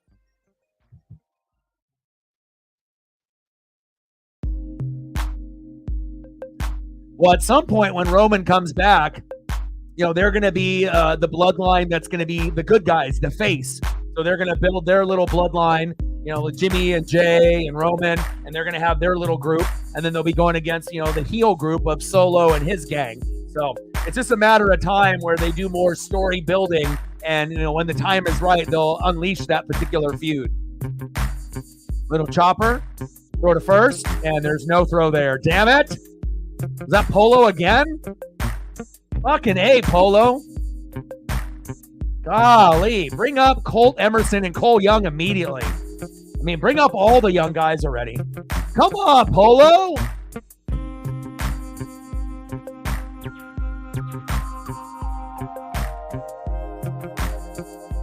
Watching Polo play defense makes me want to pull my hair out, but I don't have any to pull out. Should I start pulling out my eyebrow hair and just have no eyebrows at all? I don't know how good of a look that would be. I don't think the females would like that very much, but golly. Come on, Polo. I've never seen a guy be so shitty at second. I mean, I know Gleyber Torres is worse on the Yankees, but fuck. Torres has got like the most errors and fuck-ups and problems, but come on, man. I know playing shortstop and second isn't easy. There's a lot of responsibility there. Double plays. You have to have your head on a swivel. You know, you have to be athletic. You have to have a good transfer to first. I get it. A lot of pressure, but gosh. We're at 10, 90 to go. Like, sub, donate, comment, share. Help your boy out. And we'll be live tomorrow for Texans and the Bears. Oh, nice base knock by Jarren Duran.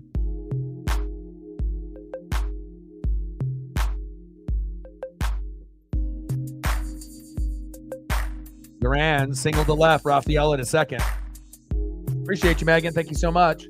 Megan with a tenner. We're at 20 now, 80 to go. Stacks on stacks, racks on racks, little cactus jack, bang, bang. Let me know what direction you want to go, Anson, or if you want to go a different direction with Stefan or Pete Carroll or however you want to go. But we'll be doing the Hall of Fame game tomorrow at 5. Phillies on Friday, Mariners and Phillies. SummerSlam on Saturday, and then Mariners, Phillies on Sunday. So we're going to be very busy and have a lot of fun. Bottom of the 5th, 2-1 Mariners. Abreu pops up. Should be a routine play. There we go. Nice job by, I believe, Demo.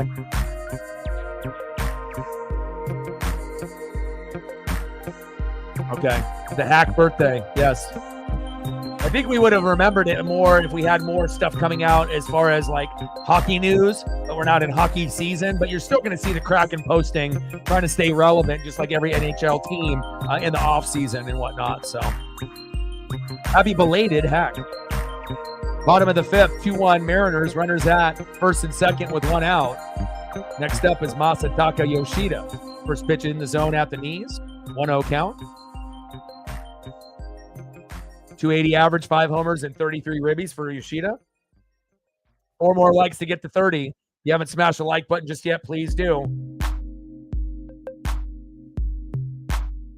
And we're starting to get our heat wave here in Oregon. We're going to have about 10 days of hot weather. It's going to be like 88 to 99 for like 10 days in a row. I don't know if I'm really looking forward to that, but I did wake up early at like 6:30, 7 a.m., right out of bed, took Paisley for a walk, and then did another one before it got too hot. But even when it's like cloudy in the Pacific Northwest, sometimes it gets a little muggy and still a little hot. But tomorrow it's going to be really hot, like 100 tomorrow. So not looking forward to that 100-degree weather, but at least we have AC, here in the house. So bottom of the 5th, 2-1 Mariners. Runners at first and second with 1 out. George Kirby, 81 pitches in, 2-1 count to Yoshida.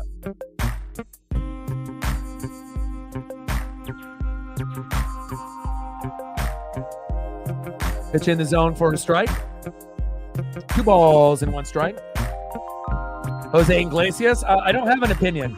Should I have one on that particular player, DX? Is there something that happened with him in the news recently that I should be aware of?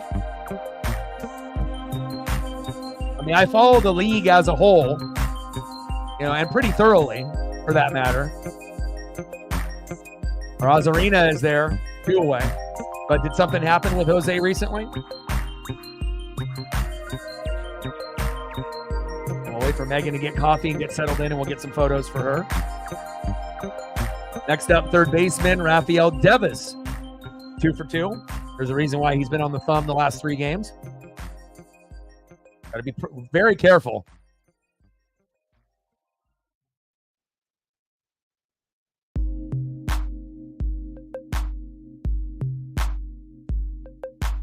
Mound visit.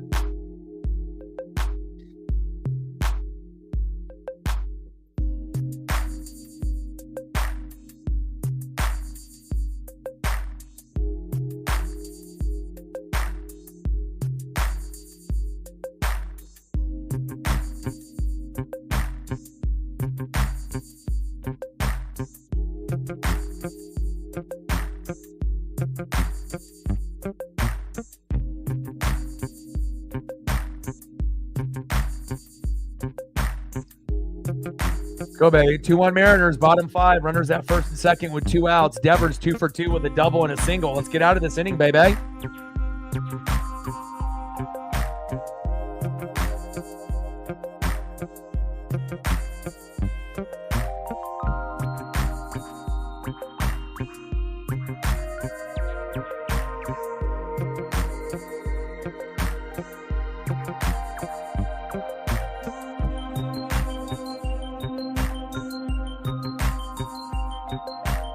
One pitch. Wow. That one called strike. That should have been a ball. Yeah, it was in the zone, but right at the top of the zone. Guess they could have called that one either way.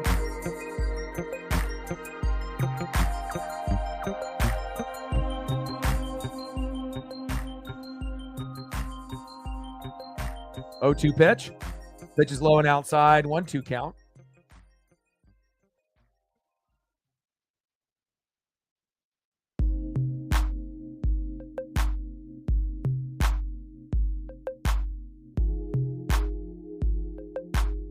And I've been plugging away at the show The Boys. Never watched it. Was always kind of curious about it. Started it up.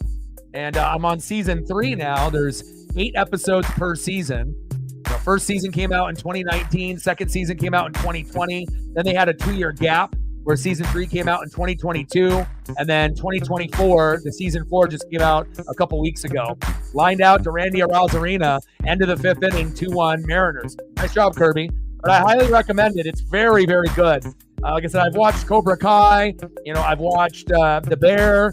I've watched The Acolyte. I've gone through all the shows that came out in June, and it's been very good. I'm actually very surprised on how good it ended up being. And it's not every show is gonna be for everyone. I know Megan didn't really have an attachment or couldn't really get into The Boys, but again, if you like Marvel, you like DC, and you like movies like that or shows that are like that, this one obviously you're not gonna really know a lot of the actors and actresses right offhand, but they start making names for themselves as you watch the show, like Homelander.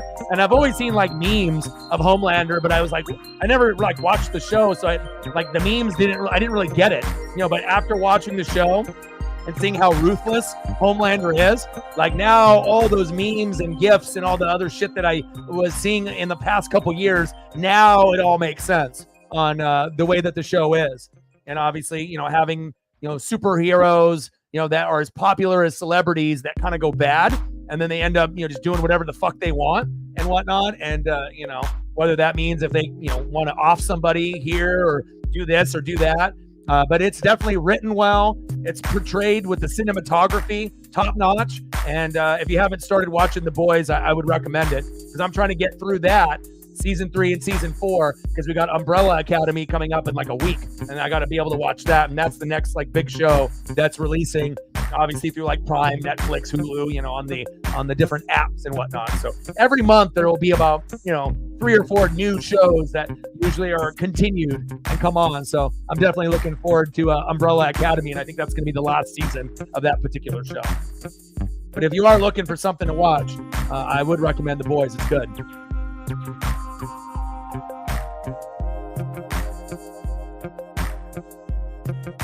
Let's go, baby. On his A game. We love it. Yeah, this is at this point, wow. There we go. Justin Turner is an animal. Yeah, I still need to watch Hell on Wheels as well.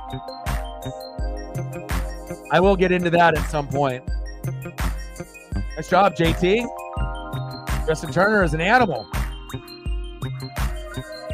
But I think this is probably the most excitement that we've had for Mariner fans since we ended up making the playoffs, with Cal Raleigh hitting that, big moonshot against the A's here, and we made the playoffs for the first time in 20 years. But if you're actually looking at this particular team, this team is more exciting than that team, because this year we actually have a chance to win the division and I think go further into the playoffs. Like, who's to say that we don't make the ALDS, ALCS, or World Series this year? Yeah, it'll be tough.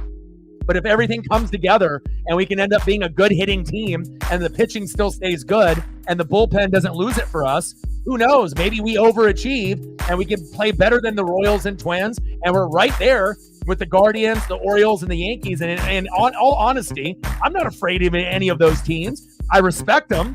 I know those other 5 teams are good, Twins, Royals, Guardians, Orioles, and Yankees, but I'm not afraid, especially with these additions that we've had with Justin Turner, Victor Robles, Randy Arozarena, Jimmy Garcia, and then when we get JP and Julio back, it's exciting, man. Probably the most exciting year for Mariner baseball that I can remember. Instead of going back to like the Ichiro or Ken Griffey Jr. era, but this is very exciting. Top of the sixth, 2-1 Mariners, runner at first, 0-2 count to Polanco, 1-2 count. But again, when we ended up making it with Cal, in 2022, it was a wild card. This year, I think we are going to win the division. It's going to be close, but I think we'll be able to edge out the Astros by a game or two. Hopefully by more than a game or two. It might be a game or two at the very least, unless we get on a hot streak and the Astros start shitting the bed. But there goes Polo with a strikeout. One away. Next up, center fielder, Luke Raley. But just kind of crazy when you can add a guy, and it just is a perfect fit for the Seattle Mariners. It's like the first time that you're not hearing a lot of Mariner fans, complain about Stanton, Dipoto, and Scott Service. Obviously when we lost 20 out of 29, everyone was calling for everyone's head. But now, with these additions that we've made, and obviously these guys have played well. So it's one thing to get the player, but then we now need the players to play well, and they have. That's what's exciting. So, it's the additions that we've made. Victor Robles has played great. Luke Raley popped up. Getting Randy Arozarena was the biggest pickup, obviously in the trade deadline out of any player. He was the biggest name, and the Mariners got him. Now you got Justin Turner, and he's playing fantastic. So, everything is kind of coming together. And again, it kind of makes you wonder if JP and Julio didn't get hurt, do we still get Randy and Justin? Maybe we do, maybe we don't, but I feel there's a number of factors. Now, our bullpen still fucking stinks, besides Andres Munoz, and Jimmy Garcia. Santos is kind of on and off, and we still need better players in the bullpen if we're talking about a weak link. But other than the bullpen, everything else has been fantastic. And again, we just need to be able to have a couple guys, hit 300, and that'll rub off on the other players. And you can tell by adding Randy and adding Justin Turner and seeing Victor Robles and adding him, the attitude has changed. Like, these guys have totally changed the vibe in Seattle. Like, it's not even the same type of team that I was watching a month ago. And sometimes that's all you need, is to get a spark, from, someone from another team to come to your team and them to play well, to be a good teammate, to be a selfless player, not be selfish, and just to bring those quality guys together. And that's what we have. It's awesome, man. 0-2 count. Pitches low and into the dirt. Turner stays at first base. Obviously, as an older OG, doesn't have the same kind of wheels that he had when he was on the Dodgers. We get in the tournament, anything can happen. And now if this was when we were losing 20 out of 29, and people said, oh, the Mariners are going to make the World Series or the ALCS, no way in hell. But now there is like a chance to get into the dance. Who's to say the Mariners don't get hot at the right time and upset a team like the Guardians, Orioles, or Yankees, and then we can find our way, in the big game. Obviously we still need to keep playing well. JP needs to come back. Julio needs to be a little bit better, but if you really look at the team and where we're built, we really only have one weakness right now. It's the bullpen. And maybe as the year goes on, someone else, and also too, if Matt Brash never got hurt, then I feel like our level of consistency in the bullpen would have been much better, because Brash could pitch in the 6th, 7th, or 8th, and we don't have that option. And we traded away Seawald.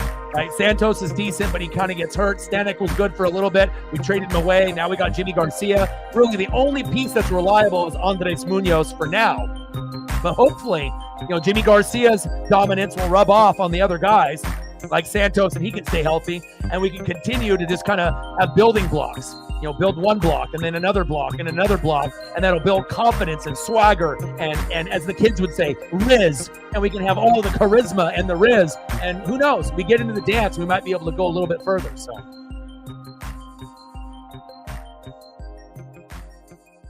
but it's the players, that's why, that we're doing better. It's the players that we brought into the roster, that's why. And the reason why we went big this year, unlike other years with the players that we added, is that because the front office with Dipoto and Stanton actually thought that we could win the division, which is true. In years past, we got Castillo, but we were only going to get the wild card. The Rangers and Astros a couple years ago were fucking way better than us. Like way, way, way better. And those teams ended up winning World Series. So one thing that is for sure, when the American League West is good, they end up winning it all. Right? We've seen it with the Astros. We've seen it with the fucking Rangers, right? So I think this year we went big is because they actually think, and we will win the division this year. And now actually moving forward, I think that we're going to have a good chance to be able to win the division or compete as long as we keep a good chunk of the core. And we got one of the top farm systems on top of that. Everything is just like lining up perfect for Seattle in the foreseeable future to make a World Series and win it all. Now, we might end up losing the World Series the first time we get there. But, if we can keep a good chunk of this core, I would say in the next 15 to 20 years, there's a very good probability that we make 2 World Series, maybe win one and lose one. And again, I don't think that's a homer statement. If you ask that to other MLB fans and they look at your roster, they look at our pitching, they look at all the factors, I think a lot of fans would agree that there's going to be a very good chance for us to get to the big game. But again, a lot of factors would have to fall into place. We have to be able to afford certain guys. Certain guys are going to get let go, injuries. We can't predict the future, but, the way that we're, the trajectory is good, and the positive vibes are good as well. Bottom of the 6th, 2-1 Mariners.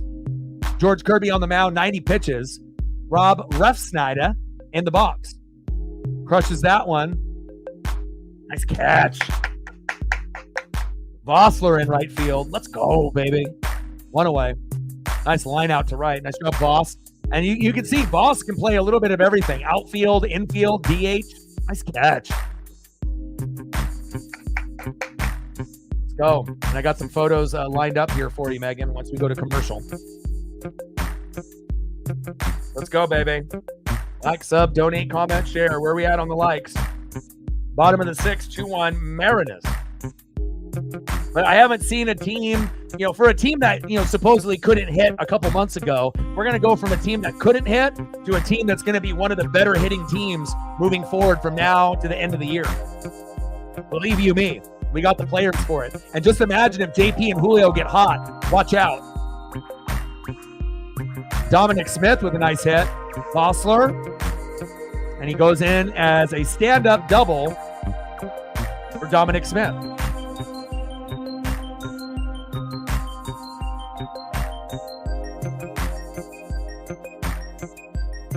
Nice job, Dom. But, again, all the rumors, Cody Bellinger, Pete Alonso, Luis Robert Jr., Bo Bichette, Vlad Jr., none of that shit happened, and maybe that they were trying to be able to make it happen. But again, to me, based on fit and players, I think we ended up winning the trade deadline by a lot. If you actually look at the impact that Turner, Jimmy Garcia and Randy Arozarena have had, and then before that with Victor Robles, I mean, who has played better than those guys on other teams? Obviously, Jazz Chisholm, had 2 home runs in back-to-back games, so obviously he's ranking and he's doing well, but I just don't like his attitude. So obviously the Jazz trade from the Marlins to the Yankees looked like it worked out for them, and he brings a different type of aura and swagger, and as long as he's a good teammate, looks like it's going to work out there for them. But I just don't like his attitude. RBI single by Jansen. Now we're knotted up at 2. Nice job by Danny. Chris Sabo vibes. The former Blue Jay.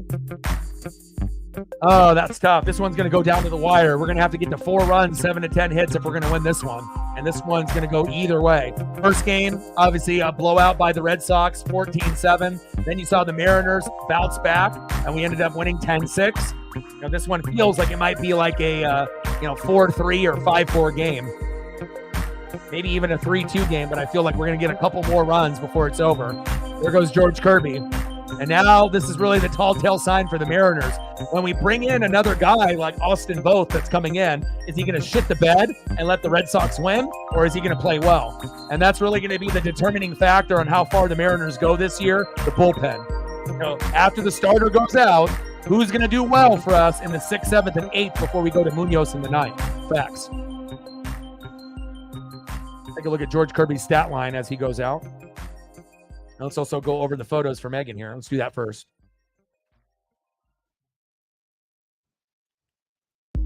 Kraken, happy belated Hack. How old does Hack turn, Megan?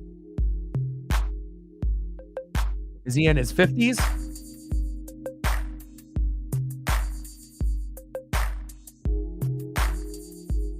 Late 40s, early 50s? How old is Hack? I mean, based on his goatee, he looks a certain age. And then when he's clean shaven, he looks much younger, as anyone does.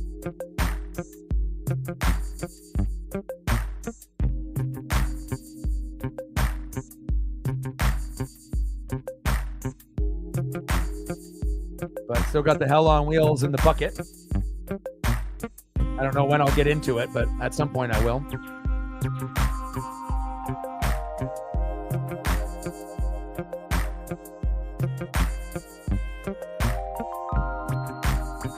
Maybe I'm a little hesitant with the hell on wheels though too, is because like with Deadwood, I know a lot of people love that show, and it was a little hard for me to get into. And I don't mind like westerns and like country stuff, you know what I mean? But I feel like it took a little while for me to get into it. You know, and it's like you have to build a connection with the cast and the characters, just like in any movie or show. And the more that you like an actress, an actor, the writing, you know, and everything that comes along, cinematography, there's many factors on what makes you like a show or not like a show.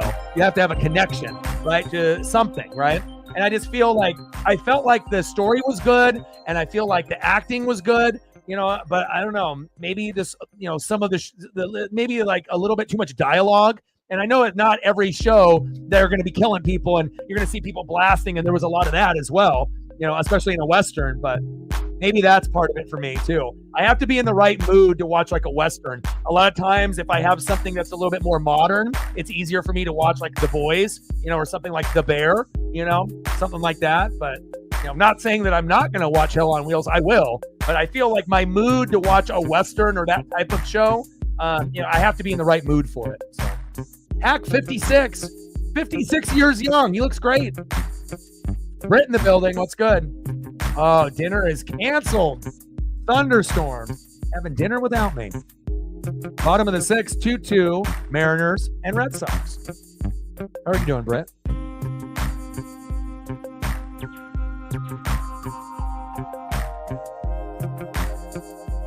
Next up in the box, 1 for 2 with a single in the 5th. 0 for 1, shortstop, Sedan Raffaello. Pitch in there for a strike. Austin both, 0-2 count. No balls and 2 strikes.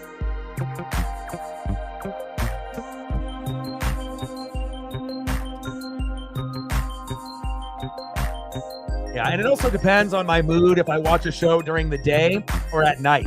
You know, because I want to make sure I'm not on my phone the whole time, you know, going through my social media apps and reading. Because that's my problem. You know, I get to a point where I'm starting to watch a show, and if it doesn't grab my attention, I find myself on my phone, Instagram, Twitter, /X, Facebook, and then I kind of repeat the cycle. One app, close it. One app, close it. One app, scroll, refresh. And I don't want to do that when I'm trying to like get into a show, you know? So I think that is a part of it too. Bottom of the 6, 2-2 Mariners and Red Sox. This one could go either way. Runner at first with 2 outs. Where are we at on the likes, baby? We need one more like to 30. Whoa, drop that one in the bucket. We just got to 30. There we go. 5 more likes to 35. 10 more to get to 40. I think we can get to 40 before the game ends. I don't think we'll be able to get to 50 unless this one goes extra innings and we get a spike in viewership. But I think getting to 40 by the time the game is over is definitely doable. 35 to 40, we should be able to do that. All right, end of the 6. We're knotted up at 2. And if you're just tuning into the game or you were busy trying to have a dinner in a thunderstorm like Britt, bottom of the 1st, wild pitch from Kirby to Mitch Garver, the backup catcher. Yoshida was on 3rd, slid into home. Kirby tried to block. They collided chins and knees. Yoshida was safe. 1-0 Boston. Then Demo singled into the left. Cal Raleigh poloed to second in the top of the 4th. 1-1 Mariners in Boston. Rojas homered in the top of the fifth, 417. I don't know what the exit velo was. 2-1 Mariners. And then just recently there, Jansen singled to right, Smith scored, and now we're knotted up at 2. 2 runs apiece.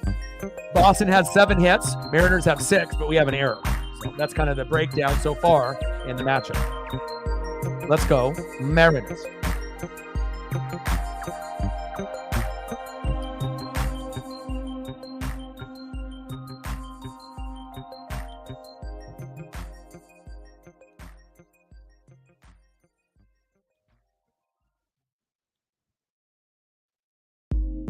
Go through these ones one more time, and then I'll be able to delete them and make more room. Appreciate you. Happy birthday, Hack. Any news about Hack, if he's going to be an assistant or a coach for another team, or there's probably no news on that right now? We're not really in NHL season right now, so I imagine there isn't really a whole lot of talk about him joining a squad or whatnot, but I wish the best for him. Hopefully things work out for him.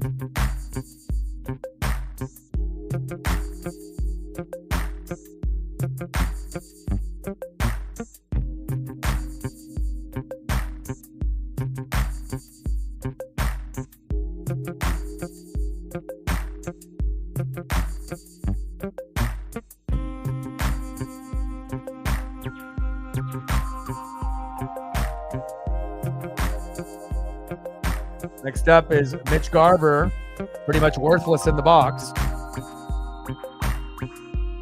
I mean, like, people should start doing bets on how many games he goes 0 for 4. I mean, you could end up being a millionaire. You just got to figure out when to do it. 0 for 2 with 2 strikeouts. And there's going to be times where he ends up going 3 for 4, or 1 for 4.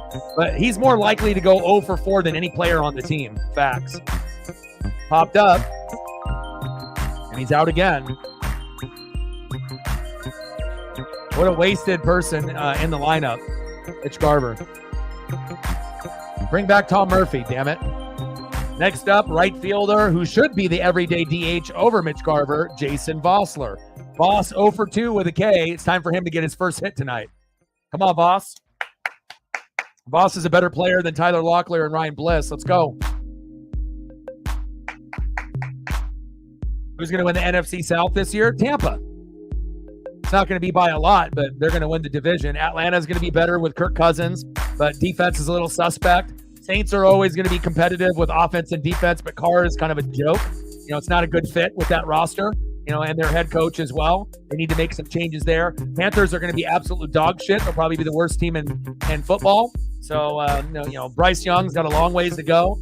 Panthers are going to win 1 to 4 games. And I think the Falcons, Saints, and Bucks, all of them, should be around, somewhere between, at the very lowest, maybe 8 wins, and at the highest, someone could win maybe 11 or 12. But I think Tampa will, end up repeating and winning the NFC South.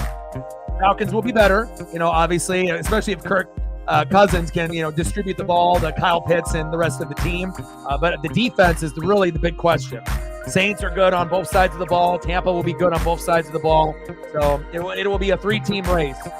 But if I had to put money on it, I would say Tampa for the NFC South. Baker is better than Carr, And again, the Saints are dysfunctional with their head coach, if you actually look at their roster. I mean, I watch every single team and, I cover every team as if they were my own, And it's not like the Saints are bad, you know what I mean? But the Falcons probably have a better chance of leapfrogging the Saints to get second place rather than the Saints, being the number 1 team. The only way the Saints end up winning the division over the Falcons and Bucks is if there's injuries. Like Baker or Mike Evans goes down or Kirk Cousins goes down and Penix gets hurt, and then all of a sudden the Saints end up winning it. And it's not like the Saints are bad, but again, Dennis Allen is a coordinator, not a head coach. Carr is not a good quarterback. Offensive line has been a little shaky. They're always going to be known for defense, but we'll see where it goes. It could go a number of ways. But again, based on my roster and who we picked up, Bucky Irving, Jalen McMillan, we got some Ducks, we got some Huskies. Baker looks good. Mike Evans is still there. Godwin is still there. We still got Levante David. We got the best safety in football, and Antoine Winfield Jr. You'll see Vita Vea. So again, I'm not a dummy. I the amount of reading and film study that I do, and again, if we get beat up and hurt, yeah, the Saints and Falcons could win, but it's going to be a 3-team race. But I definitely think that Tampa, as far as going into the year, Tampa looks like they're going to be the best team as far as being the most well-rounded on both sides of the ball. But again, a couple injuries here, a couple injuries there, then yeah, the Saints and Falcons could definitely do it. But again, chemistry, offense issues, obviously in coaching, that's going to be a Saints thing. Defense for the Falcons, that's going to be an issue. And then obviously with Tampa, I'm not really sure if we have one. At this point, we don't really have any issues on the O-line. We don't have any issues really on D or O. Coaching is still pretty much lined up the same. So we won it last year. We've been winning it for the last couple years. So, and it's not the same team that we had with Tom Brady and Bruce Arians. I understand that, but the bottom line is whoever wins the NFC South is going to be a pretender. They're not going to be a contender like the Lions or the Niners. Like whoever wins the division with 10, 11, 12 wins is going to go to the playoffs. They may win one game and then they'll lose after that. They're not going all the way to like NFC championship game or anything like that. And obviously me being a fan and being real and honest and genuine and not being biased, there's going to be some Bucs fans thinking, oh, they'll go all the way, which is dumb. We're not on the same level as like the Niners or like the Lions, and we'll see some of the other teams on how they progress, throughout the year. We'll see how the Rams do, the Seahawks do, the Eagles do, the Cowboys. There's a lot of other teams that are going to be jockeying for position, but whoever wins the NFC South will be a pretender. They'll make the playoffs, but they're not going to do shit. It's just like, oh, we won NFC South, but, they're not going to be able to make it to. I would be shocked if the Saints, Falcons, or Bucs made the NFC, title game next year or this upcoming year. I'd be shocked. The only way that happens is like if the Bucs ended up winning and then we got on a hot streak and then for whatever reason the teams that we played they got hurt with their star players and then we ended up having like an upset and then we ended up getting there. But if we made the NFC Championship game, we would get fucking blown out. Like the Lions and Niners would just fucking obliterate us. So that's being real, but again, we got a long ways to go to see where it goes.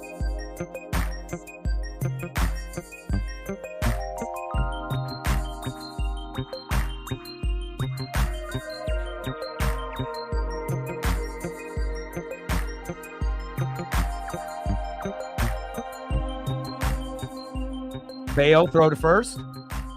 There's always going to be a first to worst, worst to first. And then you're always going to get a lot of movement. So just because a team was good last year doesn't mean they're going to be good necessarily in the upcoming year. You're always going to have a couple surprises that kind of come out of nowhere. And also injuries. Just like with the Jets and Aaron Rodgers. If Aaron Rodgers didn't get hurt, they may have made the AFC Championship game last year. There we go. Go, go, go. Because when you have a top 5 defense, anything could have happened. And if Aaron Rodgers was healthy, going to Breece Hall, who's like a Kenneth Walker, right? The third, you have a guy like Garrett Wilson that probably ended up hurting the most out of any player last year, not having Aaron Rodgers. Garrett Wilson would have been in the same conversation of all the top wide receivers last year if Aaron played. But since Aaron got hurt in the first game, in the first quarter, roughly in the first couple plays, their season went down the tube, right down the shitter. But, we'll see where it goes. It's going to be very interesting. And we get the NFL kicked off tomorrow in the Hall of Fame game, Texans and Bears. Let's go, baby.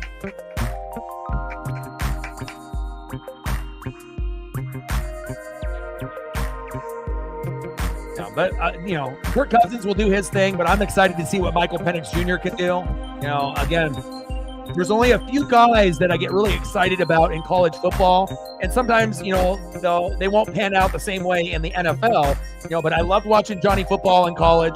Obviously had too many problems with drinking and obviously partying and kind of sabotaging himself and not really caring about football, just trying to be a celebrity, So, but in college, he was must-see TV at A&M with Mike Evans, right? I always like watching Michael Vick at Virginia Tech, put him on the map. And then obviously last year, even though I had Bo Nix for my Ducks, I thought Michael Penix Jr. was the most, captivating player in college football. I mean, that was special. They ended up making the championship game.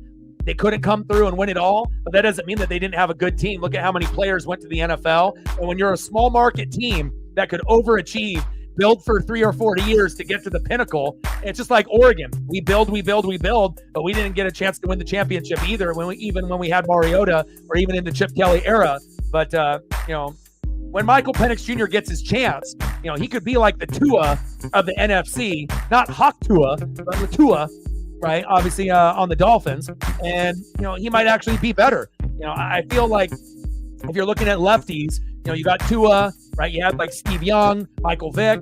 We don't really know if Michael Penix Jr. will be as good as Steve Young, but I think that he could be, better than Michael Vick and better than Tua.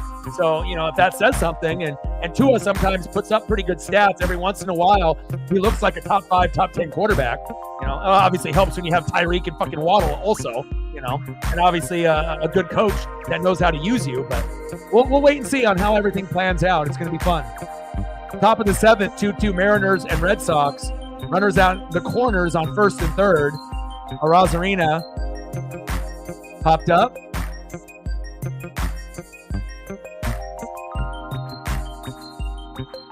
And they hold the runner at 3rd base. That's tough. But, Kirk is already getting old, and you never know when he might have an Achilles or an ACL, MCL, PCL. Eventually Penix is going to be, and again, they like Michaels, and they like Michaels that are lefties, and they were both on the Falcons. And I feel that there's going to be a big excitement, and I don't know if Michael will play this year or next year, but it might be good for him to learn underneath Cousins, just like when we saw with Jordan Love. Sometimes you got to be able to sit for 1 to 3 years, learn, and then once you actually make your debut, you're going to be leaps and bounds ahead of a lot of the other guys. And I really like the potential of some of the guys in this draft class. But remember, there's going to be a lot of busts in this draft class as well. Not everyone's going to pan out. And again, sometimes you're going to have to wait till your 2nd or 3rd team, like Baker Mayfield did, to be able to find the right fit, the right team to be able to find your way. Top of the 7th, 2-2 Mariners and Red Sox. Runners on the corners at 1st and 3rd, 2 outs, 1-0 count. The big dumper, Cal Raleigh, 1 for 3 with a double in the 4th and a run. Oh, I'm liking him, man. I've been watching camp. I've been reading. Again, the people that don't watch the Seahawks or talk shit, whatever, but again, I think that the potential is there. But again, it's going to be a 3-team race. The Niners, just as default, will be at the top. And then the Rams and Seahawks are going to be battling. Again, no Aaron Donald. So that's huge, obviously, for the Seahawks, not having to worry about that, but I think it's safe to say, as long as there's no major injuries, the Hawks could get, 2nd place, obviously in the division. And if the Niners have some big injuries and big, issues, the Seahawks could overachieve and end up winning the division this year, next year, or the following year. But I definitely think that, them and the Rams are going to be competing. Cardinals will be at the bottom of the division. It'll be a 3-team race. Niners, Hawks, and Rams. Obviously with McVay, you never can count him out with his players as well, with Kyron Williams and Cooper Kupp and Puka Nacua. But they're going to have to figure out the Aaron Donald and kind of change his scheme up a little bit. So that's an advantage for the Hawks and Niners. But I like the way that the Hawks are being built. They still have some holes on the O-line, some holes on the D-line, some holes on the defense. But again, it's going to be a work in progress. It'll be fun. You see how I worked in that Hawk Tua in there? Marcos in the building. What's good, brother? How are you? I've been meaning to check up on you, which I usually do about once a month or every few weeks to see how you're doing and everything. Good to see you in the room, brother. Big Oregon State Beaver fan, big Seahawk fan. And force out the 3rd as we keep bases loaded, stranded. Great defense by Boston. Missed opportunity for the Mariners. Oh, thank you, bro. I didn't even check my phone. Thank you.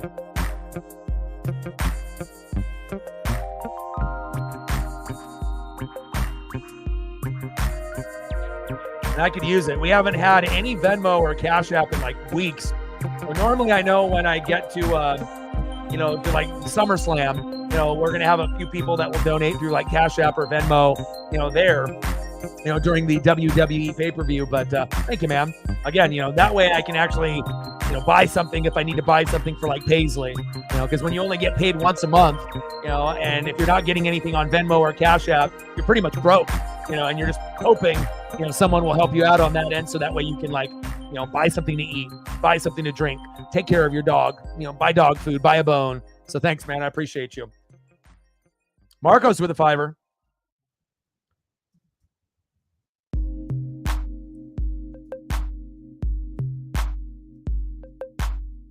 What do you want to see for a photo, Marcos?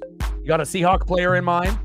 And I know Marcos is one of my oldest friends. We've known each other for a long, long time. I told him about the idea about the channel years ago, and he's really the only person that is lives in Oregon that's my friend that actually consistently watches, supports, likes my stuff, shares it on Facebook, actually supports. Because a lot of times, Facebook, people want to see pictures of pets and kids, you know what I mean? So when you're doing a dream, a lot of people just, either hate on you or hope that they're not doing better than you, but you don't really get the support. You get more support, from strangers than you do from family and friends, sad to say, but Marcos is one of the real ones that understood the task at hand and has always supported me through and through, and I appreciate that.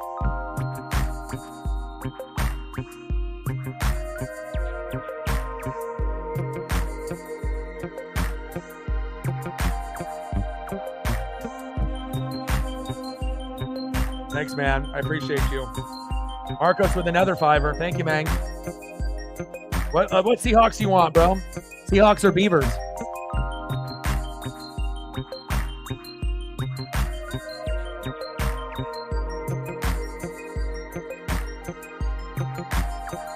Marcos with another $5. Thank you, man.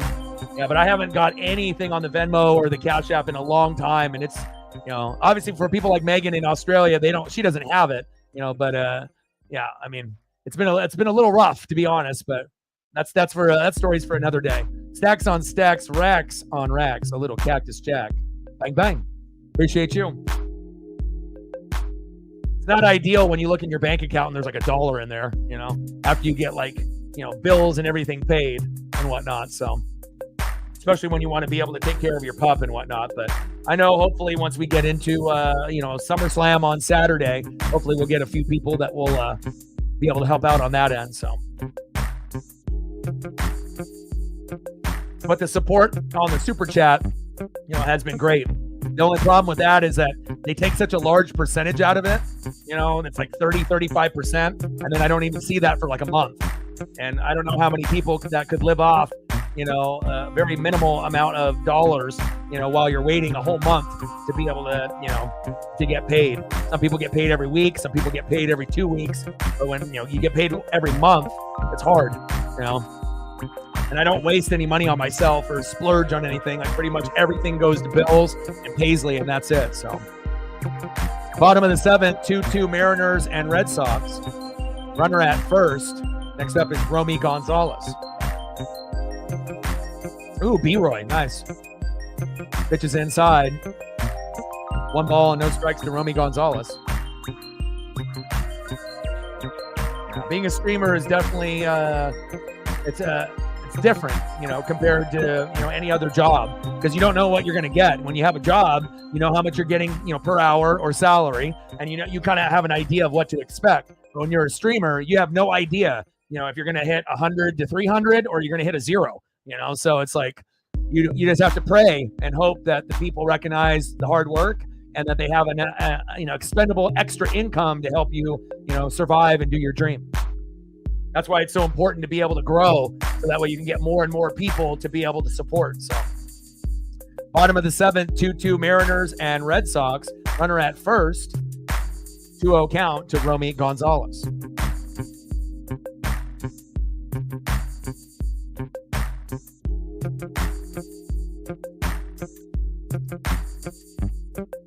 Yeah, but in the past, we usually would get a few Cash App and Venmos, throughout the week. But as of late, it's been maybe once a month type of thing. So if I'm only getting once or twice a month, and then you're getting paid once a month, it means you're broke all month. Not a fun feeling being able to work my ass off and look at the bank account and hope that no bill comes out and you go into negative. Not fun to go into negative, right?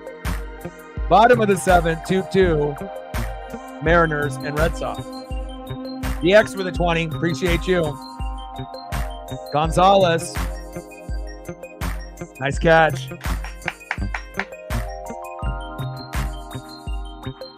Stacks on stacks, racks on racks with a little cactus jack. Bang, bang. But if people do have the option between, obviously the Super Chat or the Cash App or the Venmo, obviously Cash App helps me right now, and I get like 99% of it. If I end up getting the Super Chat, I have to wait a month, and I only get like 65%, of whatever it is. So I have to work extra hard to make up for that 35% that's taken from YouTube and Google. So, it's a grind. All right, let me see if I can find you some Brandon Roys in here.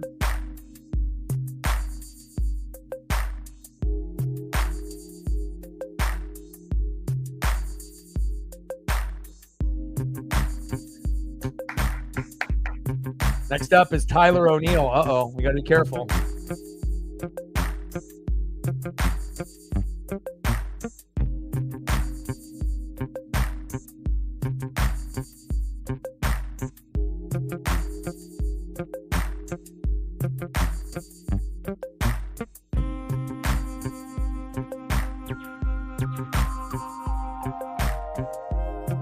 But as long as I know I can get my bills paid and I can take care of Paisley, that's really all that matters. Now, would I love to be able to get a PS5 and play NCAA football 25 or buy myself some new things, clothes and shoes and other stuff? Yeah, I mean, obviously that would be great. But if it's going to come down to me paying the bills and taking care of Paisley, I have to be a responsible adult. I can't just splurge and then screw myself over, and not pay the internet bill or my cell phone bill or, other bills. I have to make sure that Paisley is fed and the dream continues. So sometimes you got to sacrifice, 2-1 pitch to Tyler O'Neill. We're at 50 to go. But obviously, Cash App and Venmo help me out like more. But again, if Super Chat is the way that people are comfortable, I'm totally cool with that as well. But as long as people, because I usually have about 5 people that will donate primarily on Cash App or Venmo because they know. But when you have like 5 people that normally do it there, and then all of a sudden, you're not getting it from those people, then you're just like kind of in a boat where you're like, man, hopefully someone will help out, in that regard. So pitch is outside by Sauce, and Sauce with a walk, not good.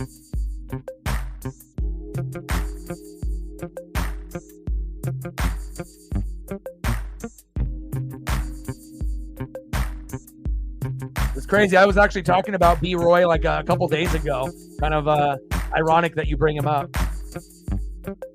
B. Roy could have ended up being a Hall of Famer if he didn't have those degenerative bad knees. What could have been with Greg Oden and LaMarcus Aldridge and Brandon Roy? We could have probably made 1 or 2 finals. No guarantee we would have won, but we could have made one. Popped up, 2 away. There we go, interference. Hell yeah. Good shit. He definitely bumped into us. Hell yeah.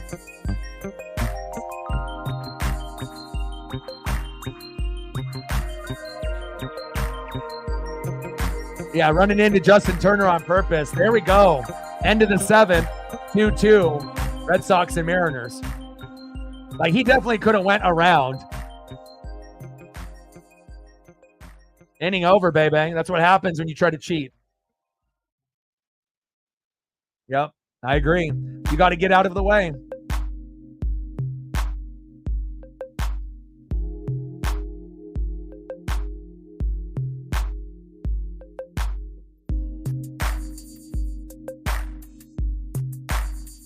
Good old B-Roy. Always loved him. Out of the University of Washington. Go Dogs. Huskies.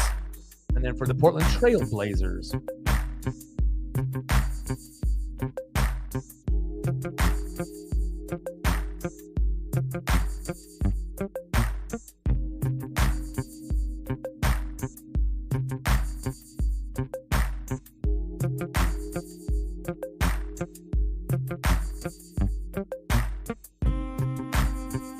Red Sox are bitching and complaining. Fuck out of here.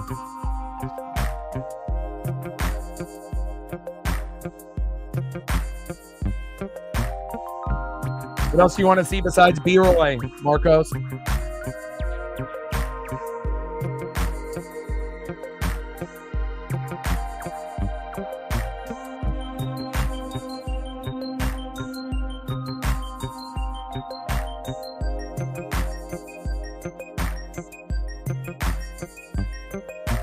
And let me know what you want to see, DX. I got you too.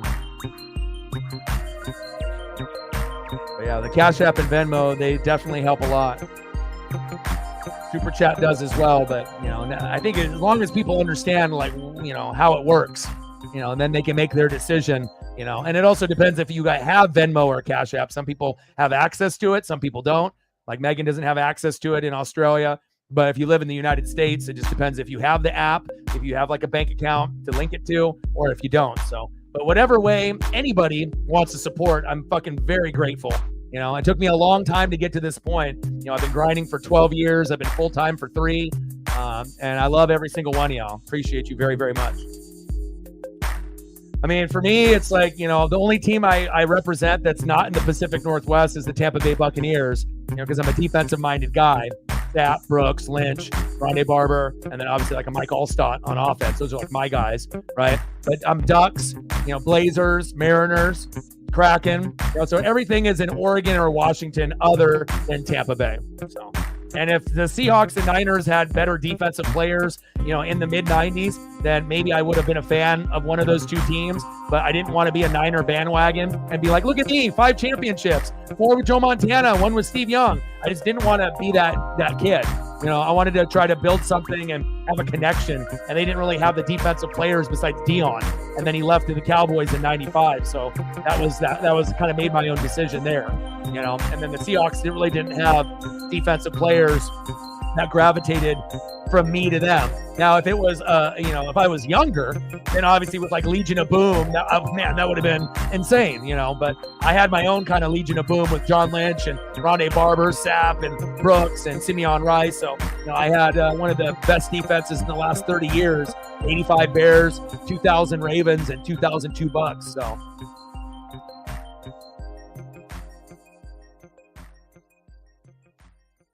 I appreciate you, Marcos. Let me know if there's anything else that you want to be able to see, and I got you. There's another maybe Oregon State Beaver or Hawk that you want to see. For the Seahawks, I got you. We could do like DK Metcalf. I know you made a post on Facebook that I liked of him making that one-handed grab in training camp yesterday.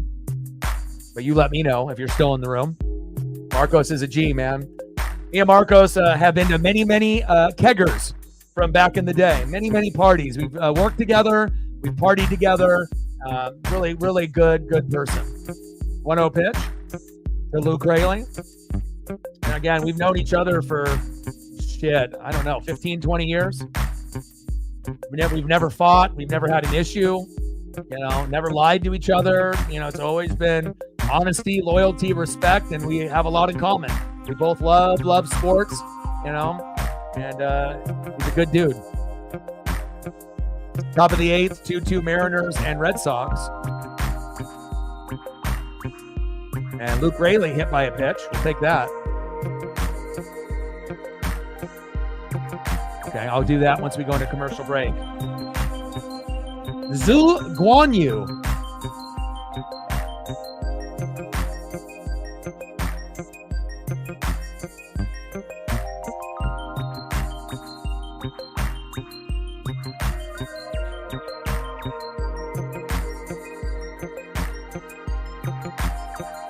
I would assume he's Chinese, based off the name, or at least part Chinese. Top of the 8th, 2-2 Mariners and Red Sox. Next up is Dylan Moore.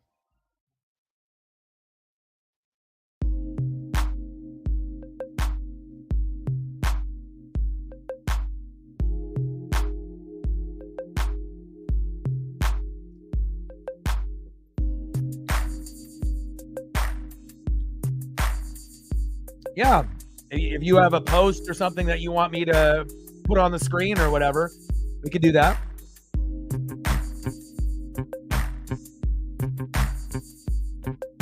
That one chop foul by Demo, 2-1 count. I got the Julio on right now. I got a autographed Julio jersey, obviously in this box over here, and obviously I'm not going to wear that. I need to get that framed and whatnot. But I got the hat when I went to the 4th of July game against the Orioles. Probably one of the coolest hat giveaways the Mariners have had. Safe at second. Here we go, Luke. But I haven't seen you in a minute, Marcos. Hopefully one of these days, we can link up or something. But obviously I'm trying to save up, for like a used truck or a car. But obviously I had a bunch of stuff that I needed to pay off, with like tax shit, that really put me in a bad hole. That I pretty much, every dollar that I made last year pretty much went to that, to get out of that hole. And, once I can get to a situation where maybe I can get like a, $1,500 truck, $2,000 truck, and that I can mob around and, and then maybe we can figure something out. But of course I, would love to buy other things, but I had a vehicle, a year and a half ago, but it broke down and I sold it. So I've been vehicle-less for quite a while, and it kind of stinks, but hopefully if I keep working hard, we'll get more subs, views, donos, and then I'll be able to afford a vehicle, and then maybe we'll be able to link up in the near future. 3-2 pitch. Demo popped up. Duran is there. Luke Raley tags up from second to third and is safe. Let's go, baby. Yeah, I appreciate you, man. If I had more friends that were actually true friends, like through Facebook, instead of people spying on me and wishing for my downfall or hating on me, that I'm doing I'm doing something that they're not doing, like for chasing a dream or a goal, But again, like I said, you know how it goes, man. It's like people that got dreams and goals. I mean, there's a lot of haters out there.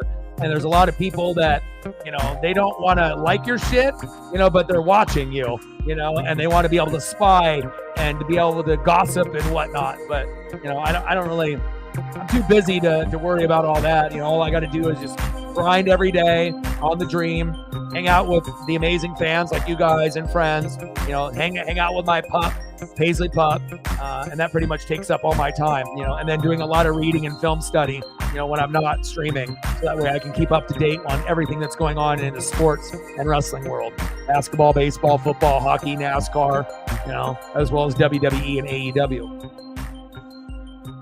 Garver, little dribbler, throw to first, and look at Mitch Garver going 0 for 4. Boo! Boo!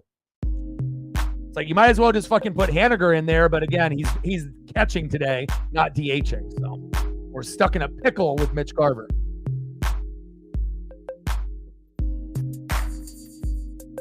Let's get some photos up here for my boy DX.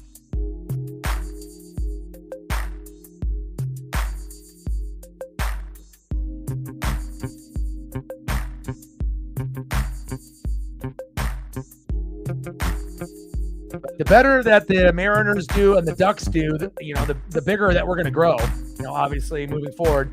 And obviously, anyone that knows YouTube, NFL is the most competitive spot because there's so many people that don't even stream, but then they stream during football season, because they know there's a lot of people that do it, and whatnot. And it's, very competitive. Obviously, when you do like things like NASCAR or NHL or MLB, there's not as many that go into that particular field and whatnot. So it's a little harder to grow as far as on the football side. But I am one of the only ones that does college football, week in and week out for reaction videos and live streams. So again, I got to be able to find my mark. If the NFL market is oversaturated, then I got to tap in to other areas, like MLB, right? NHL, whatever, WWE, you got to be able to find other areas to be able to make your mark. So.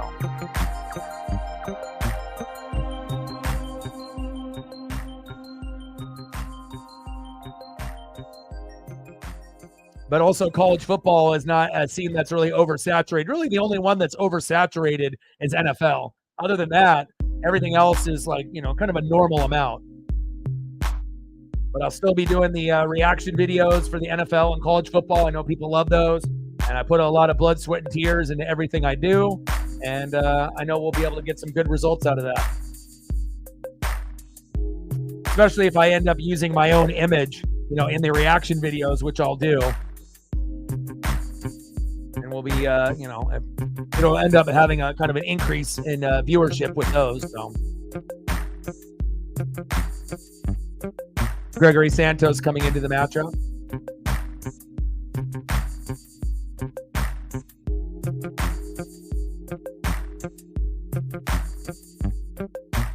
Gonna squeeze in one more here.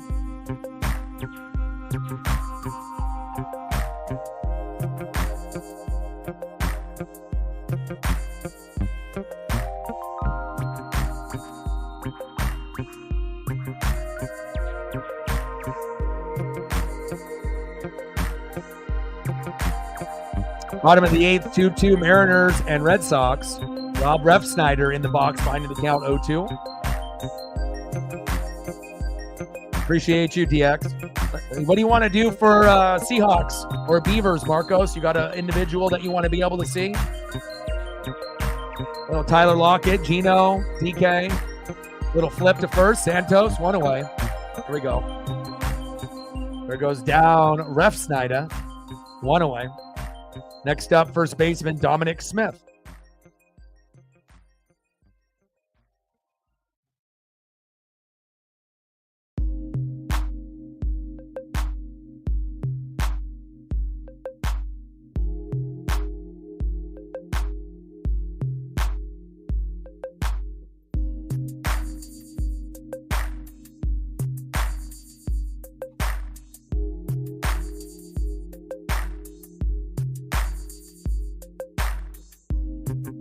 All right, I got you, brother. Hold on. See, Marcos is like my own hype man. I wish I had Marcos in here every day. It's crazy, Marcos, if you looked at where I was when I first started and to where I'm at now.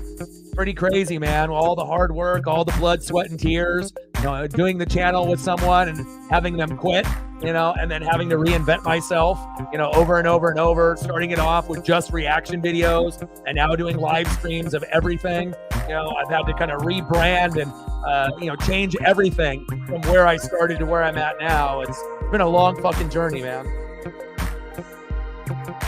But again, one thing that really separates me from, the others is I've never quit. I'm always going to grind it out,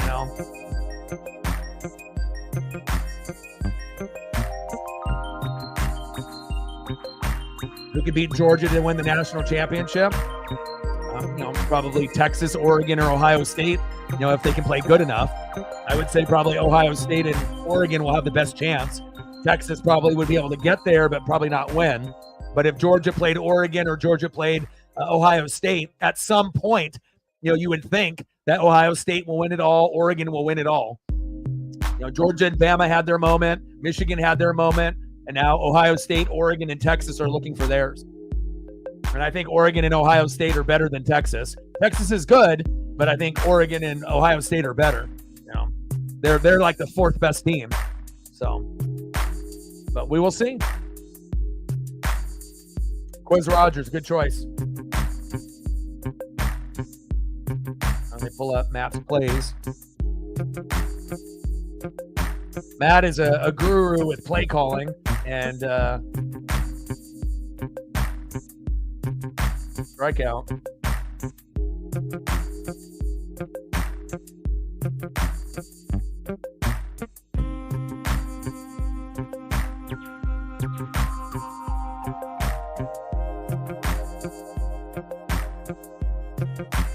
Bottom of the 8th, 2-2 Mariners and Red Sox, 2 outs. We got a mound visit.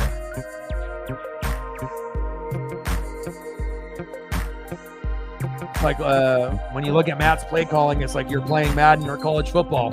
Again, but if you played Pop Warner or high school or college ball and you understand play concepts, or you play a lot of Madden or college football, right? You understand different schemes and play calling. But the thing that takes Matt to the next level, it's about the terminology, and understanding what you're looking at.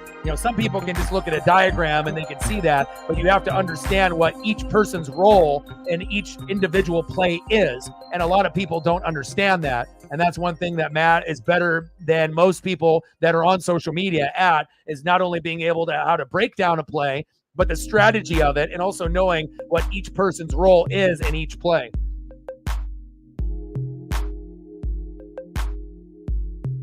Unfortunately, even for hardcore football fans, a lot of these plays are going to go over their heads. They're not going to understand. Unless you're someone that plays a lot of college football, a lot of Madden, or you actually played the game. But if you didn't play football and, you don't play video games, then it's not going to make sense. You see it, but it kind of just goes over the head. So for that type of audience, it's going to be a special type of person that's going to react to that.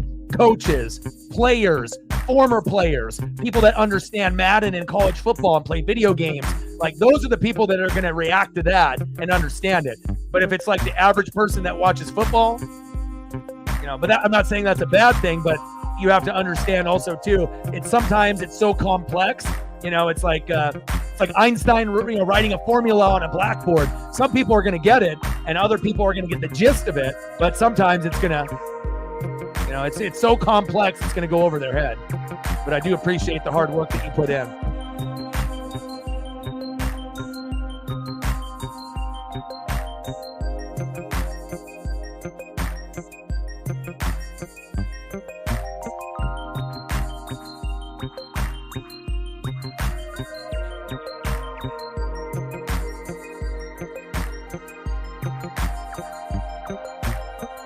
Quiz and James Rogers. The old school days, even though it was just a couple years back.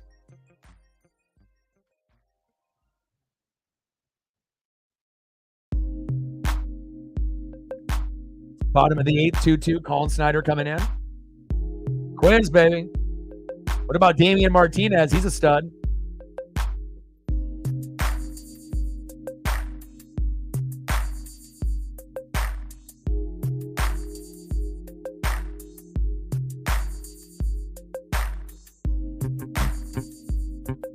Sometimes you can be like really good in college, but then when you go to the pros, you realize how undersized and small you are. I mean, look at like DeAnthony Thomas and LaMichael James. I mean, those are two of the most freakish athletes that we've seen in the Pac-10 and Pac-12 ever, right? But they couldn't even make it on the NFL side. They were too small. They had speed and they were dominant, and they're always going to be Oregon legends. And sometimes that's good enough. Even LaMichael is owning a bunch of killer burgers in Oregon. And he's making mad money and doing his thing. He never spent any of his NFL money, and he's one of the smartest college football players to go to the NFL that I've seen in a long time. But just because you don't make it in the NFL and you fail there doesn't mean you failed as an athlete. LaMichael and DeAnthony are still two of my favorite players of all time, and I still rock their jerseys on a regular basis. Just like Joey Harrington, one of my favorite quarterbacks on the Ducks of all time, and I still rock the throwback.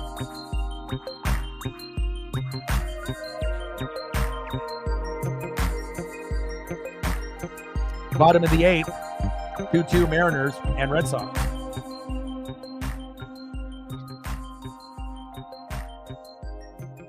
Yeah, he did.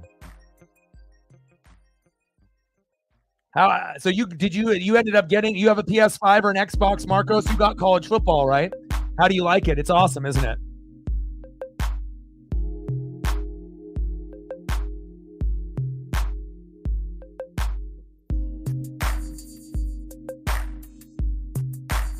How's everything going with work and your personal life? Like your living situation, work.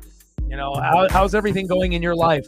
I always try to check up on a few people to see how they're doing if they don't hop into the channel and whatnot. But I'm hoping things are going good. And obviously with college football coming out, if you were depressed or sad, when you get a game like that can turn that shit around, right? Get some pizza or some wings or some tacos, go grab a fucking 18 rack, boom, play a little fucking college football. That could definitely turn your mood around if things were, kind of not in the best spot. Obviously, you already know how it goes. We both have gone through the ups and the downs. We both have, dated, questionable females and whatnot. Sometimes it's gone good. Sometimes it hasn't, and sometimes it's rough, when you have to go through that drama and whatnot. But I really do hope things are getting better for you. Pitch is outside, 1-0 count. Oh, that's a strike? Whoa, Danny Jansen. 0 balls and 1 strike, 2 for 3, 2 singles and an RBI.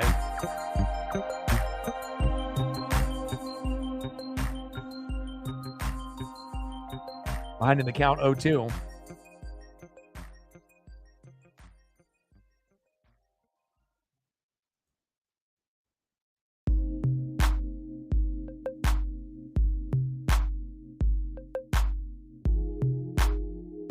Promoted at we're nice. Congrats, dude. Big swing and a miss. There we go. Nice job by Colin Snyder. End of the 8th. We're knotted up at 2, baby. Like, sub, donate, comment, share. If you haven't smashed the like button just yet, please do. I'm going to throw up a couple hawk photos up here for you, Marcos. All right, we need 4 more likes to get to 40. If you haven't smashed the like button for that yet, please do.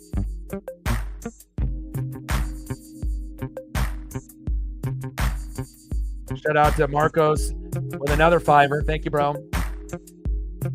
Steven with $1. Appreciate you. Stacks on stacks, racks on racks, little cactus jack. Bang, bang. Let me know what you want to do for a photo, Steven. I got you. Go Mariners. Marcos is at, 15 so far. Thank you, man.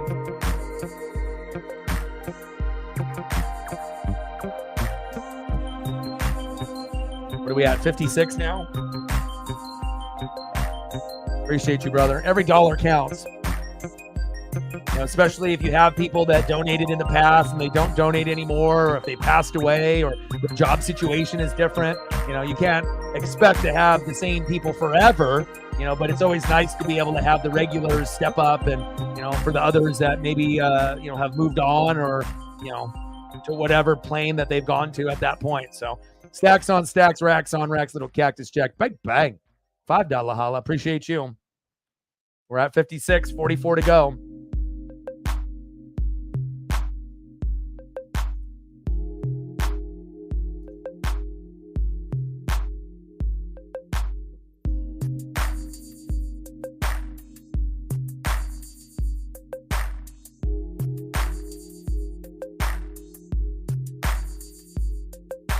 Top of the ninth, 2-2, baby. Let's go. Let's win this, baby.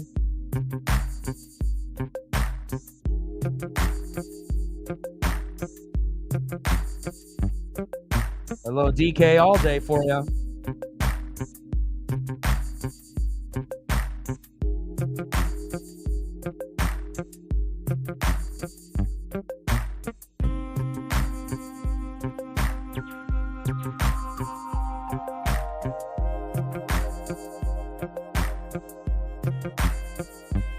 Next up is Mitch Haniger.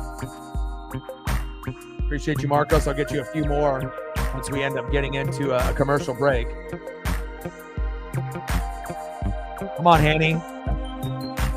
And that one pops up. Oh, wow. Jansen falls backwards on his back and still hangs on to that catch, 1 away. Oh, my goodness. Heck of a catch there. Mitch Haniger, can't believe it.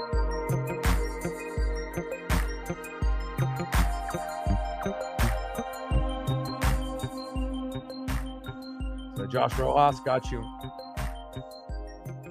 Nice to see Rojas end up, kind of getting back on track in the last few games.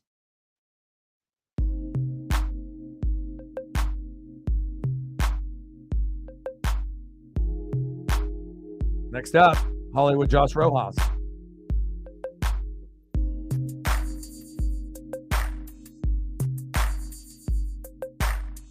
Let's go, Josh. Appreciate you, Steven.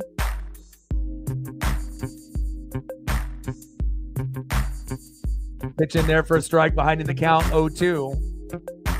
Rojas raising his batting average to 242, only 6 homers, but again, he was batting 300 to 350 in April and May. He was the only Mariner hitter to be above 300, but has been kind of on a downward spiral in June and July. But in the last week or so, he's starting to get it back on track. Same thing with Luke Raley. Hopefully they can end up doing that.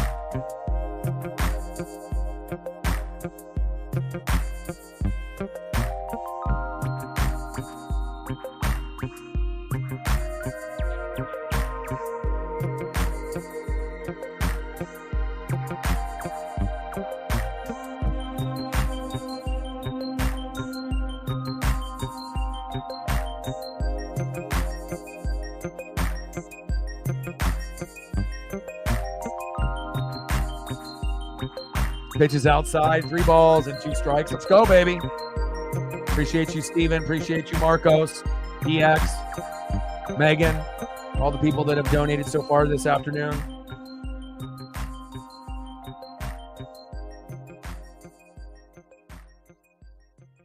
Three-two pitch. Strike 3 to Rojas.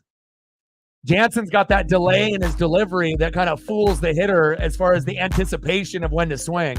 That's tough.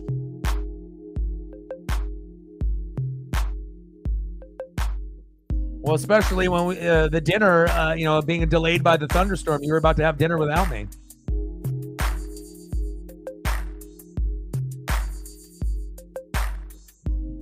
Did you go for another walk today with Colton?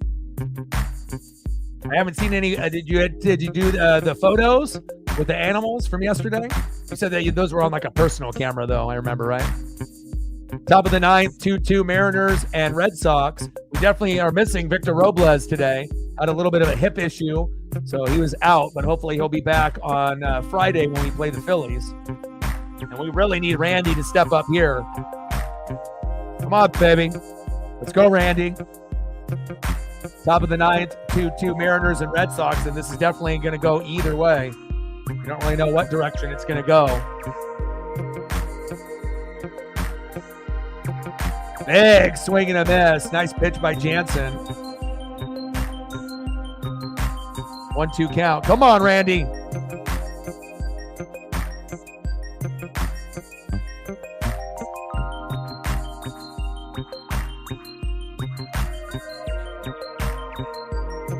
One-two pitch. Good eye. 2 balls and 2 strikes. But we will be doing the NFL Hall of Fame game. Yeah, C.J. Stroud and Caleb Williams won't be playing. There'll be some rookies, though, and some backups that'll be in there. But it's football. The first NFL game to know that, hey, preseason is here, the Hall of Fame game is here, and then we're going to have football consistently all the way to February. That's exciting. Best time of the year. Baseball will wrap up, right? NASCAR will wrap up. NHL and NBA will start. You'll get football, NFL, college football, and that's obviously going to be the best time of the year. 3-2 pitch. Arazarena rips that one foul. Count remains 3-2.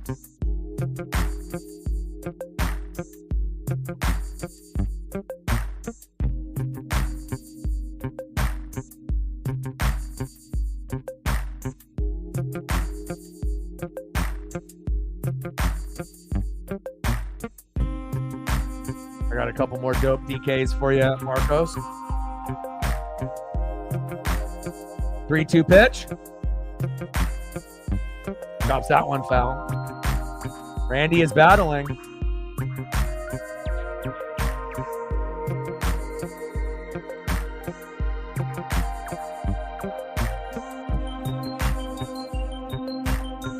Come on, baby. 3-2 pitch. Walked him, baby. Here we go. Randy to first. Let's see if I can squeeze these in, as obviously Cal Raleigh's coming up. So we got DK all day. You already know who it is.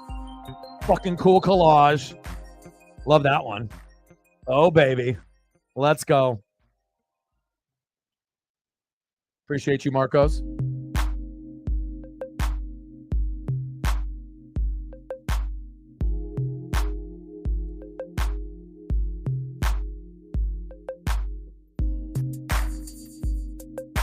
We're having a mound visit, so I'm going to throw in a couple more Hawks for you.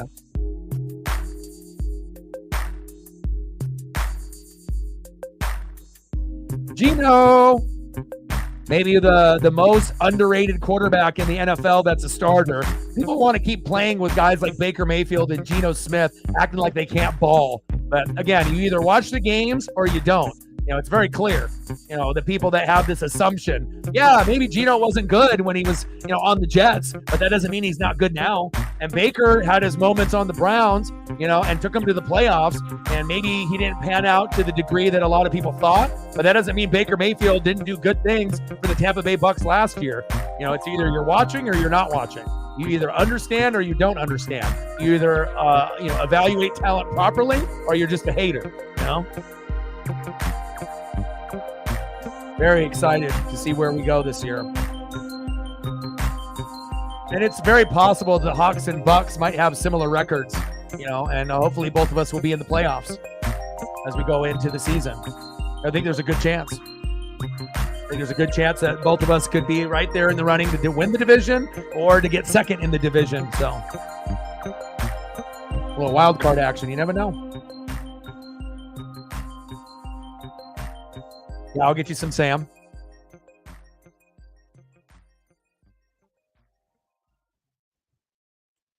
I watched Geno at West Virginia, and anyone would have failed on the Jets, or like the Browns. Like anytime you're on a dog shit team that's got shitty coaching, shitty fucking players, shitty owner, like what do you expect? Like if you put Patrick Mahomes on the Cleveland Browns or the Jets back in the day, are we even talking about Patrick Mahomes? Fuck no. I mean, he would have been okay, but it's not like superstar. So people have to like kind of check themselves. It's like a lot of times it's not just the player, it's also the supporting cast, it's the coaching. But a lot of times people don't want to say that. It's like you either understand football and understand it's a team sport. Travis Kelce and Patrick Mahomes benefited with Andy Reid and the supporting cast. If you would have put Patrick Mahomes on a shitty team, he could probably get a team that's shitty, maybe to like 6 to 8 wins, but you're not making the playoffs every year just because you have Patrick Mahomes, I mean, look how shitty they were last year throwing the ball when everyone was goddamn dropping the ball like Kadarius Toney. It shows you. Even Patrick Mahomes needs help. They had a lot of drops. Travis Kelce can't grab them all, right? Even the most elite players can look average. It's a team game. Got to have a good O-line to give you time to be able to go through your progressions. 2-0 pitch. Cal Rawling, little chopper to first, and he dives to first base. And we're going to the bottom of the ninth. 2-2, Mariners and Red Sox.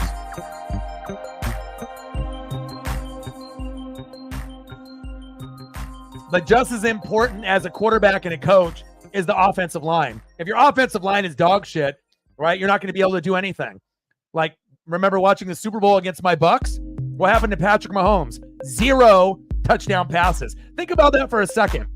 The guy that's going to be in the Ring of Honor, like as one of the 4 best to probably ever play, with like Tom Brady, Peyton Manning, Joe Montana, Patrick Mahomes. How is it possible that someone as talented as Patrick Mahomes had 0 touchdown passes in a Super Bowl? Think about that for a second. They've only lost 1 Super Bowl to Tampa. But if you actually go back and look at my team back then with the defense that I had at every layer, D-line, linebacker, and obviously corners and safeties in the secondary, if you have an elite D, you can end up beating an elite quarterback. Defense is typically going to win the championship. Obviously, offense can win the championship as well. And you have a guy like Mahomes. And obviously, they had a couple offensive linemen banged up, and Tampa took advantage. But even if those guys were healthy, there's still a good chance Tampa would have won that. So, but it really does show you got to have the O-line. You have to have a good play caller, a good OC. You got to have a good head coach. You got to have a good supporting cast. And you got to have a good defense to bail you out when you fuck up so that they can get a big stop and then you can get the ball at the 40 instead of having the drive start on the 5-yard line, where you might end up getting a safety. There's many, many factors that are involved. Unless you're the GOAT. But if you remember, with Tom Brady, the GOAT, right? With some people will call him the GOAT.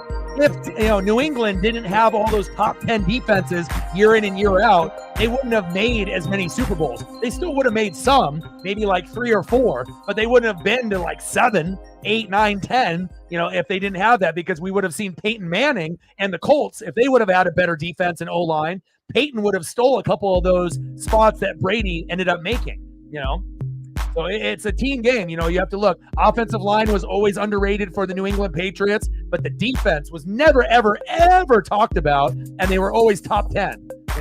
We talk about it now after he's retired, but back then you didn't really hear the conversation. It was Belichick, it was the OC and the DC, regardless if it was Charlie Weiss or Romeo Cornell or Josh McDaniels, but it was always Gronk, Wes Welker, Edelman, but no one really talked a whole lot about the defense and how often that defense bailed out Brady and obviously the New England Patriots and Bill Belichick. That's facts. That one goes into the front row, there into the outfield. Bucks raise bolts in the building. What's good? Oh, my coaching staff? Man, I'm very picky.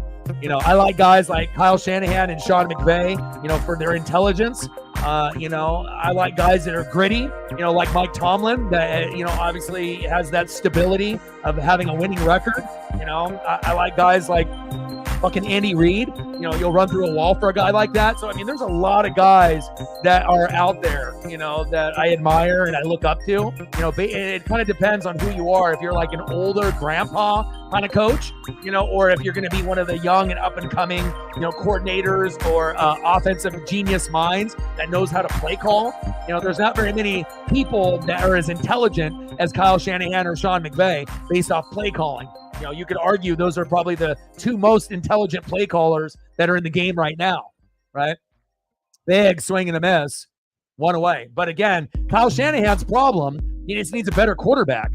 Instead of sticking with these guys, and then Brock Purdy isn't a slouch, but it kind of feels like if the Niners don't get a Joe Montana, Steve Young type, they may never win. And if they do win, they're going to have to go against someone other than the Chiefs. Like they have to go against like the Ravens or, someone else. Now, if they end up getting a matchup like that, yeah, you can end up winning. But if you're going to go against the Chiefs and it's Mahomes versus Purdy, I don't think you're going to win that matchup ever, And even with the Bucks, I had to have Tom Brady to do it, back in the day, it's like you could win with Brad Johnson. You could win with Trent Dilfer, back on the Ravens D and the Bucks D. But also you got to remember, and McMahon, with the 85 Bears. But the main reason you were able to win with McMahon, right, with the headband on the Bears and Brad Johnson on the Bucks in 2002 and Trent Dilfer in 2000, you had guys like fucking Ray Lewis and Singletary and Dent and Derek Brooks and Sapp and Lynch and Barber. You haven't been able to recreate those kind of defenses that often, So when you end up having a defense that ends up being top 3 in the last 40 years, yeah, it'll do that, You can get away with having a guy like Jim McMahon and Trent Dilfer and Brad Johnson and find a way to win a Super Bowl. But nowadays, you're not going to be able to do that. Oh, what a catch! Nice catch by Haneker, baby.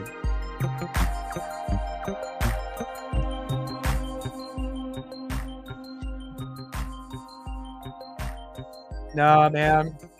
Your boy is a broke boy, only paying bills and taking care of Paisley. So I don't even have a next-gen system. I don't have an Xbox or a PS5. Now, if I was irresponsible and didn't pay my debts and my bills, hell yeah. I would have all kinds of shit. Mitchell and Ness jerseys, fucking all kinds of Air Max Vapors, all the fucking games, and all that. But, you got to be responsible. I got to be a good dog father. Dog fascia. I got to make sure I'm a responsible human being, so.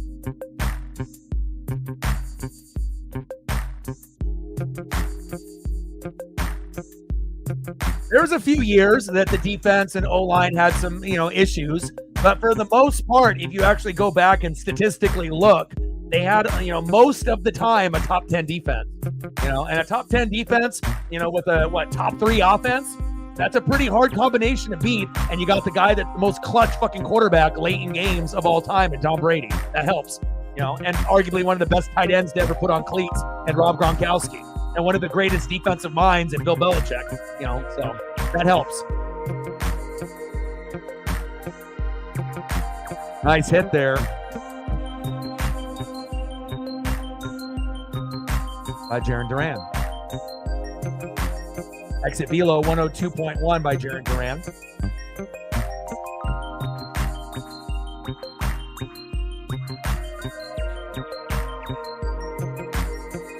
Nice job, Jarren. And even though, the recent Super Bowl for the Bucs, they had some, players, but again, it's not really comparing to what I had back then.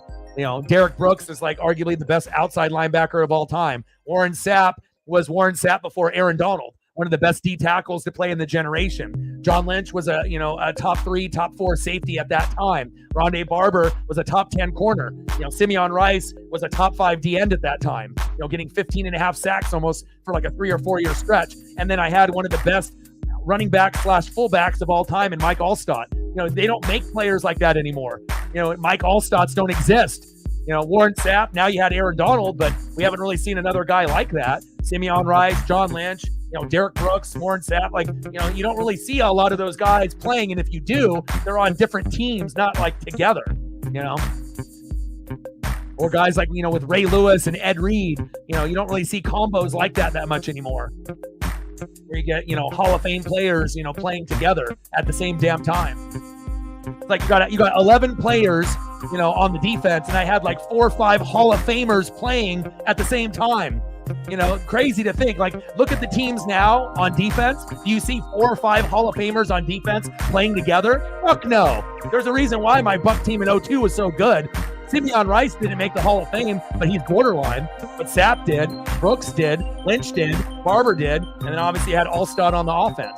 And they didn't have slouches at wide receiver, Joe Jurafishis, Keenan McCardell, Keyshawn Johnson, and then you had the X factor, John Gruden.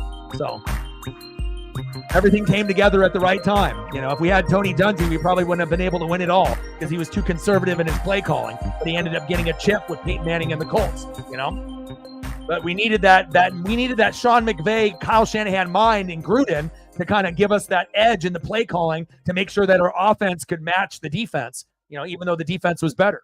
So you got to have good coaches and play callers to be able to elevate. 1-2 pitch to Romy Gonzalez. That one fouled back. Count remains 1-2. Bottom of the ninth, 2-2. Runner at first with 2 outs. Come on, Snyder. Let's go, baby. I think Baker is Baker. He's not going to be great, but he's not going to be awful. But we're good enough to win 10 to 12 games and win the division. But we're not going to the Super Bowl, and we're not going to win a Super Bowl with Baker Mayfield. That's the honest truth. But a guy like Jared Goff on the Lions with a better supporting cast and being up and coming, the Lions could end up making a Super Bowl, this year or next year or the following year. It kind of feels like they're on the cusp. If you're looking at the teams, I don't know if there's a team on the cusp of the Chiefs, right? But the Lions are on the Niners' ass, and you can kind of feel like maybe the power shift is going to happen at some point where if the Lions and the Niners play again, maybe the Lions win, But it all depends on, the draft, as staying healthy. Right? They got a good O-line. The one thing that the Lions need to improve on is the defense. And if the Lions can improve their defense, they can go all the way. Not only represent the NFC, but win a Super Bowl. But I'm not sure if they're there yet. Romy Gonzalez with a hit. Uh-oh.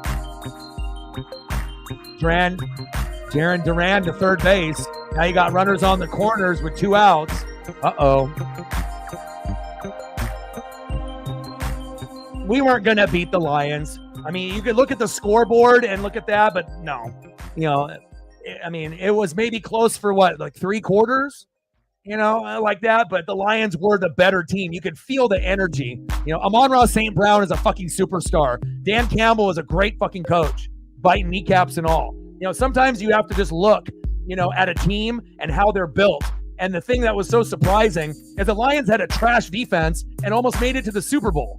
So think about when they actually have a good defense to match that offense. J-Mo, with all David Montgomery, Jahmyr Gibbs, Amon-Ra St. Brown, Jared Goff is a fucking stud. They're getting there.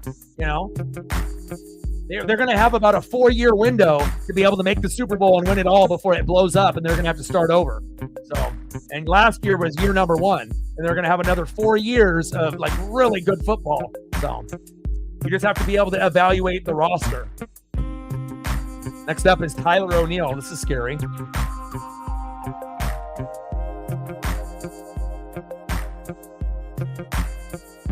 Come on, Mariners. But it also shows you that our bullpen stinks. But just like the Lions defense, kind of stinks, the Mariners bullpen stinks unless you got Andres Munoz pitching. And this guy, over 20 homers this season. Got to be very careful how you pitch to Tyler O'Neill. You put it in the strike zone, goodbye. Game over, 5-2. 0-1 pitch from Snyder to O'Neill, and we're not talking Shaq. Pitches outside, 1 ball and 1 strike.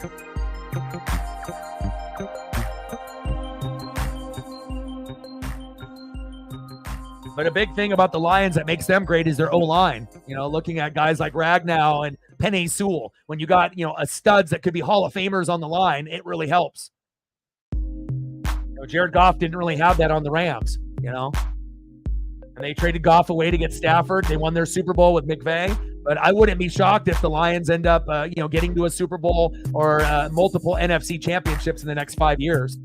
They seem like they're, the trajectory is going upwards. Get out of this inning.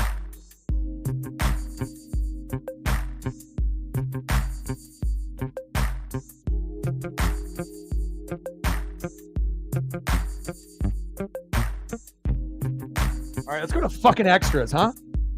Here we go.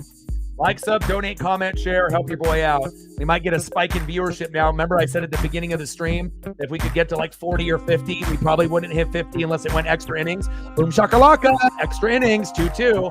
And we're at 43 likes. We need 7 more to hit the goal to get to 50. If you haven't smashed the like button, fucking smash it.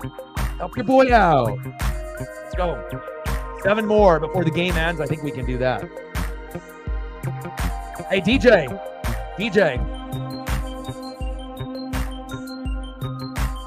I love it when someone comes in here and loves to criticize and talk shit, right?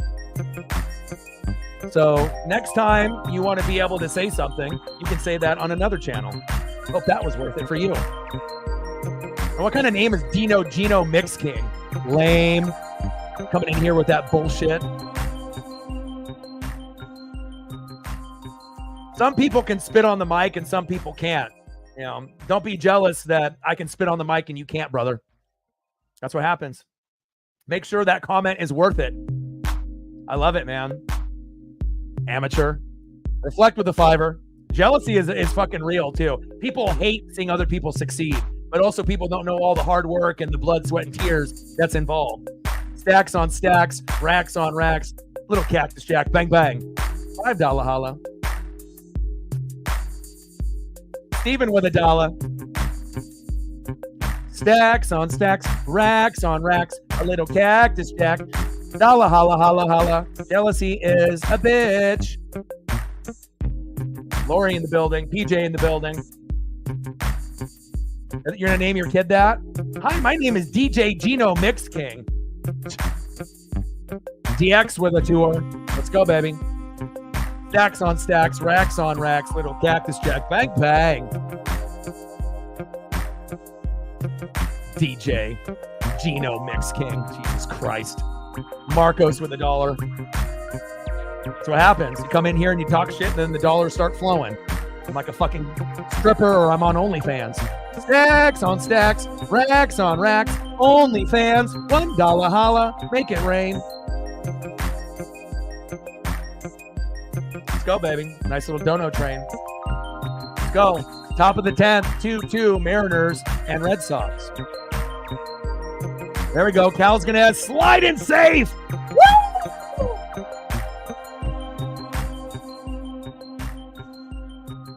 Safe, baby. Travis in the building. What's good? Let's go. Nice wild pitch. We'll take that.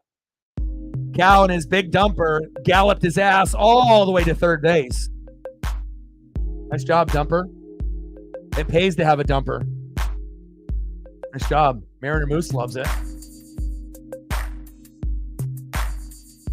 mean, the only person that's not loving it right now is DJ Gino Mix King, but, it is what it is.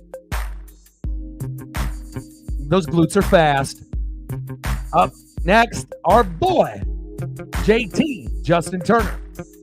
2 for 4 with 2 singles And he's made an immediate impact, just like Randy Arozarena, as well as Victor Robles. This is the face that I make when I have DJ Gino Mix King in the building. Golly. $2 holla. Stacks on stacks, racks on racks. A little cactus jack. Bang, bang. You are not DJ Mustard, okay? $67, 33 to go. Let's go, baby. Get to 50 likes. 7 more to get to 50. 2-2 pitch from Kelly to Turner. Got him. Shit. Reflect with a 3-er. We're at 30 to go to hit the goal. Stacks on stacks. Pray for Gino and his DJ career. Bang, bang, bang, bang, bang. When you want to step in the ring with an animal and the goat, you better know what you're doing. Don't step in the ring with Ali if you can't handle it. 2-2, Mariners and Red Sox. Top of the 10th, runner at third, 1 out. If you want to get obliterated like Stone Cold Steve Austin in The Rock, I will. I will obliterate. And he gets tagged there at first. 2 away. That's rough. No advancement by Cal Raleigh. What was that by Leo Rivas? Terrible.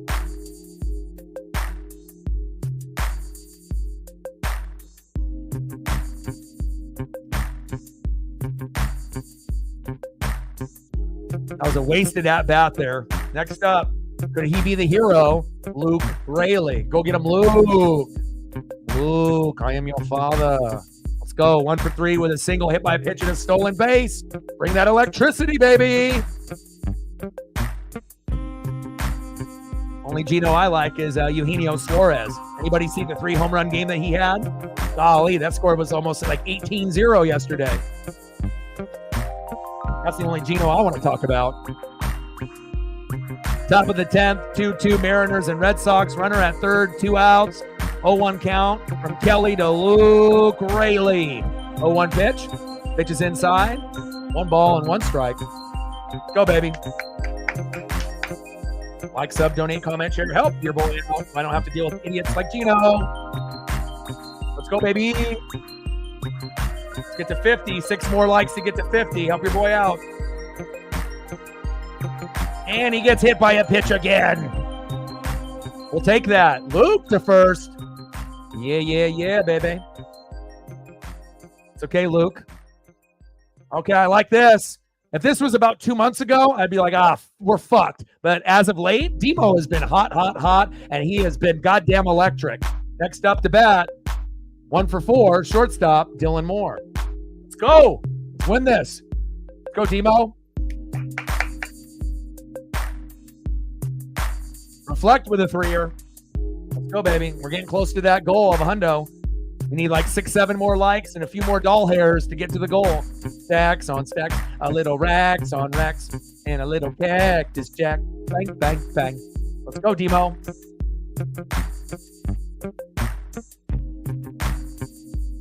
Yeah, that is another Gino. I mean, if we want to really get into all the Ginos that are out there in the world, I mean, we can go down a list. He said, don't forget Gino Auriemma. Yukon. Top of the 10th. Runners on the corners at first and third. 2 outs. 2-2. Mariners and Red Sox. Next up, it's our guy, Demo Dylan Moore. Hit safely in all 6 games on the road trip. Let's go, Demo. Good eye. Blowing outside. 1-0 count. Again, Geno Smith. We had photos of him just a few minutes ago. Let's go, baby.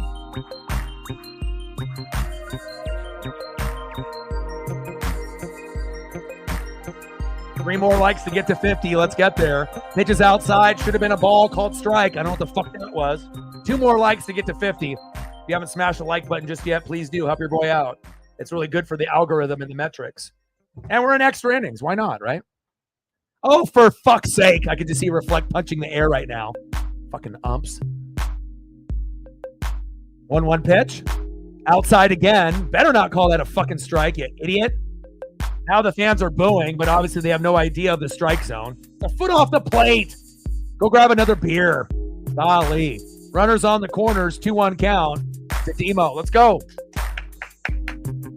Oh, I bet you do, especially living in that area.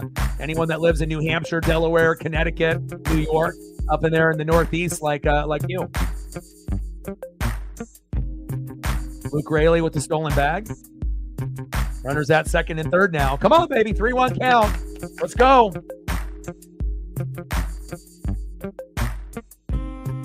Come on, baby.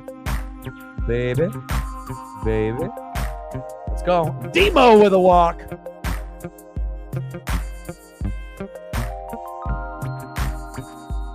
Let's go. Bases loaded. Time to win. But this is the problem. Boo! The one player that you don't want up, 0 for 4 with 2 Ks. Golly. Somebody go get Sebi Zavala quick. Maybe he'll be the hero. I hope he is. Mitch Garver. Fuck. Golly. Garver!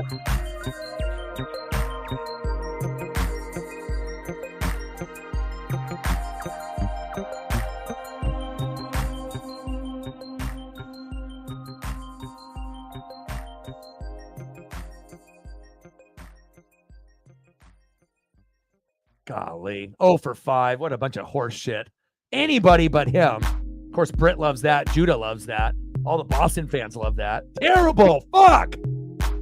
Anybody but him. Even Paisley can't even bear to look at the goddamn game. Golly.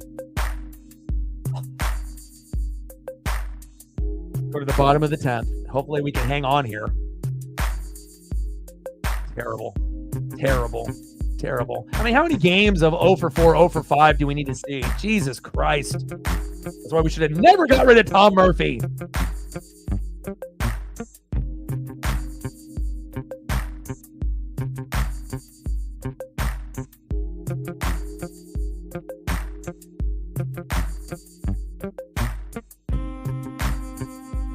I mean, what would you guys rather have? You guys would rather have Mitch Garver, right? You'd rather have 0 for 5? Or you would rather have this?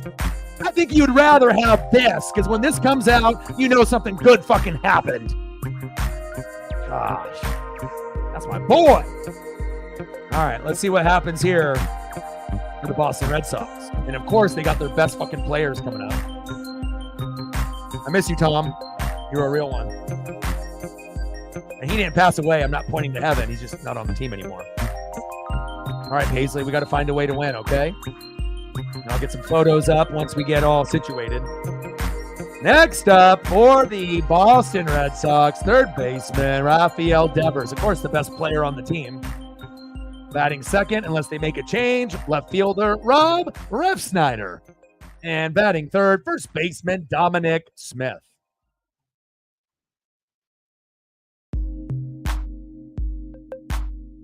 Hey, whoa. You're gonna marry Garv? Mary. Hold up. I might have a problem with that. Hold up. Fucking no, Mitch is moving forward, Steven says.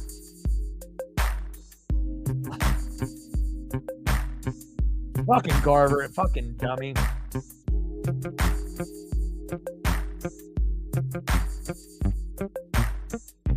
Boris, get in line, brother. Boris, get in line. Come on, brother. You can't get cutsies. You can't take cuts. Get in line, brother. You're in the back. Pitches outside to Devers. 2-0 count. Oh, Mitch.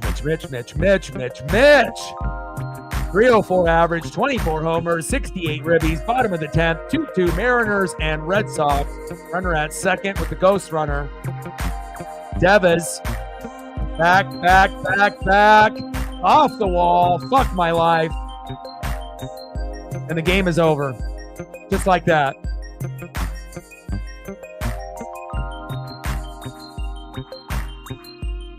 Hey. God damn it. No, Mr. Steal Your Girl. Not from Boris. I'm sorry. Final score, Boston Red Sox 3, Seattle Mariners 2. Fuck. But again, I put Devers on the thumbnail, 3 games in a row. Kind of had a feeling, something good was going to happen. And that's what happens when you have too many Mitches on a team. So,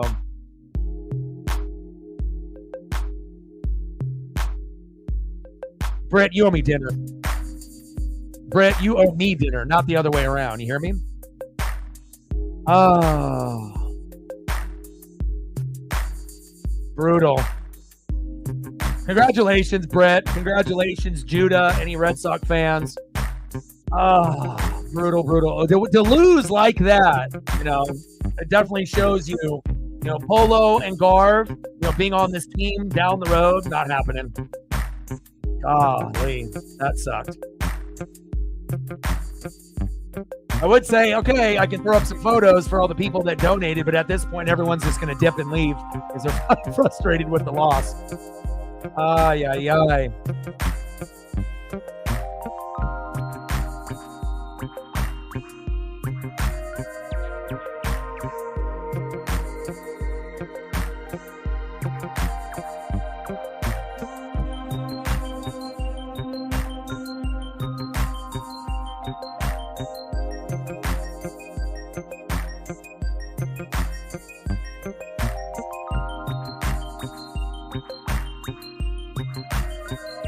Trying to find some here.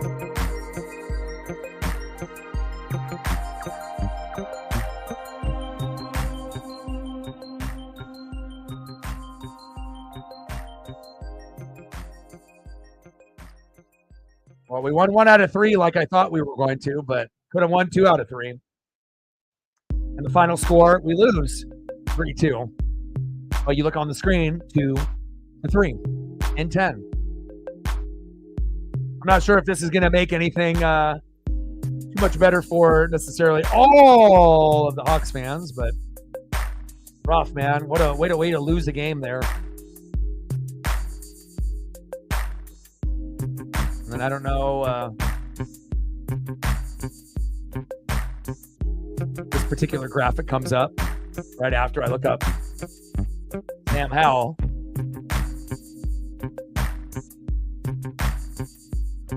Said Seahawks blew it, but did they? I don't think Justin Fields really would have been a good fit for the Seahawks anyways. But I'll tell you who did blow it, not the Seahawks, the fucking Mariners. Okay? Who could have had this, right? We would have won, right? All we needed is this, and we would have been fine. We would have been Gucci. Everything would have been good. All the Genos would have been happy. But instead, what do? We throw up 0 for 5, Mitch Garver. Terrible. Not money. No stacks. No racks. Just 0 for 5 Mitch Garver. Brutal. Oh, wow.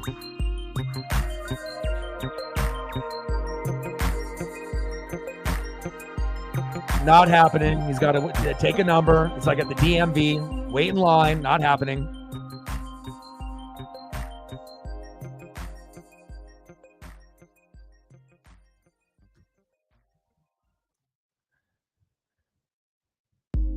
Brutal. Any photos for any of the individuals that made that late dono train run? If you're still watching, let me know, and I'll throw up some photos. I know some of the people probably already dipped, based on the frustration of that. No Mr. Steal Your Girl, no Gino, Mr. Take a Number, Mr. DMV. Brutal. Britt, you owe me dinner. No, nobody wants the Garvers. But congratulations, Brett. You got the win. You owe me dinner. And tough loss.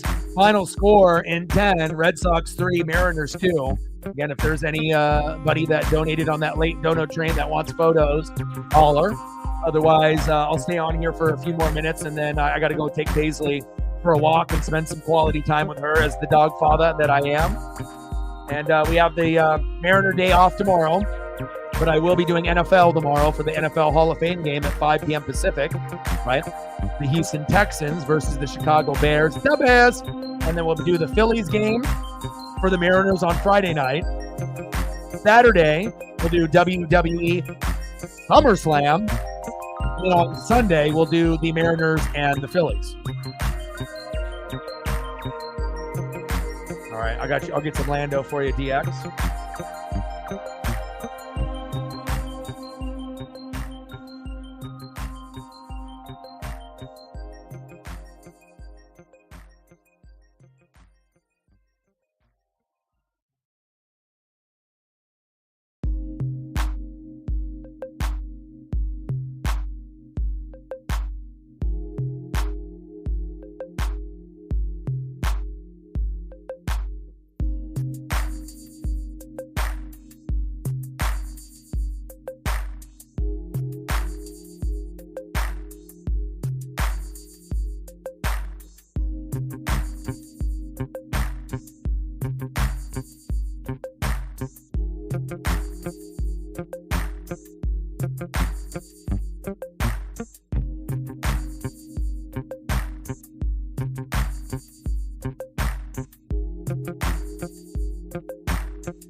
Yeah, I'm gonna send you, I got a little thing. I'm gonna send you the card that they had updated.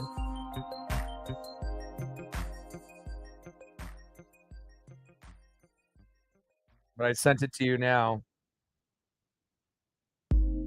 That's the, you've probably already seen it, but this is like the updated one that they just made. So some of the matches are going to be interesting. You know, you got athletic wrestlers versus slow wrestlers. Usually that's a recipe for disaster, but I'm very excited about SummerSlam.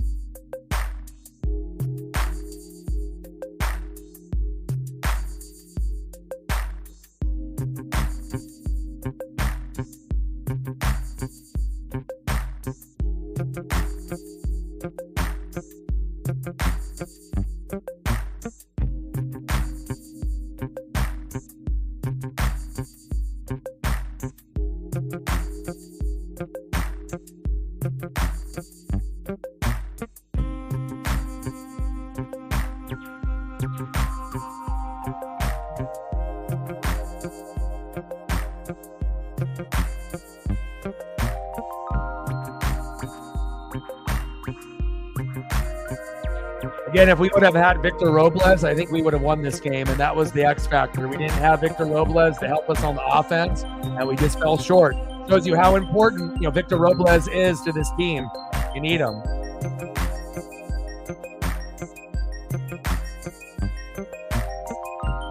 Yeah, I got you, bro.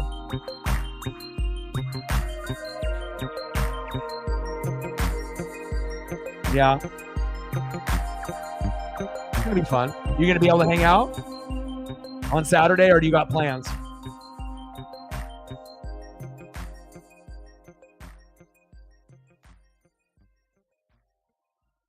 But I sent you a little post of like the card. If you haven't seen it in full already, probably have.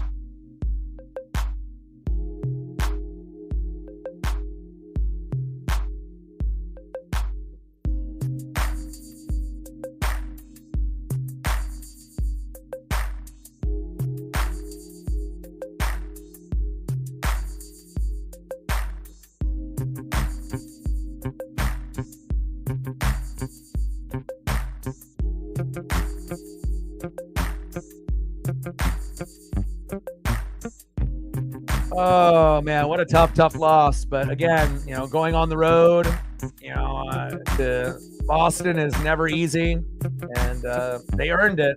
But again, bullpen, such an incredible factor, and no JP, no Julio, no Robles. Tough. So we'll be all right. And we got the Phillies. And in that 3-game set, we'll probably only win 1 out of 3. But hopefully we can go 2 out of 3 if we get incredibly lucky. But we're going to need, as many players healthy as possible. All right, now Matt can wipe the drool off his chin. I think he's good now.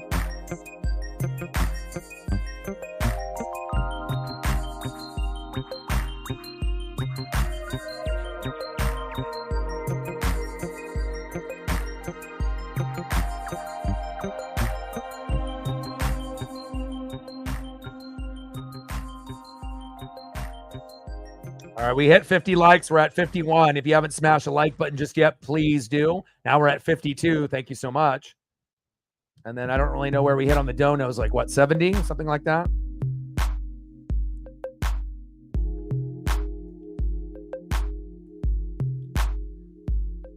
Oh, Matt's got all the toilet seat covers.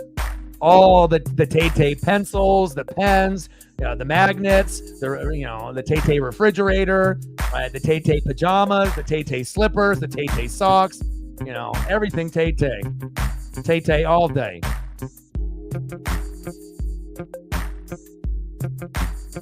Oh, tough one. But again, we'll do NFL tomorrow, so it won't hopefully linger too much. And then we're going to go to Philadelphia to play the Phillies in a 3-game set, and I'll do 2 out of those 3 games. So NFL Hall of Fame game tomorrow, Texans and Bears, hang out with your boy. Then we'll go Mariners versus the Phillies on Friday, and then we got WWE SummerSlam Saturday, and then we're going to go Mariners-Phillies on Sunday. So we're going to be definitely very, very busy. Is there any other photos or anything else that anybody else wants to see before I go? Megan's like, I don't care about that Mariner loss. Give me some Stephen, damn it. I got you. She says, I need a Stephen. I got you. But that Victor Robles, not playing definitely was the X factor and the difference.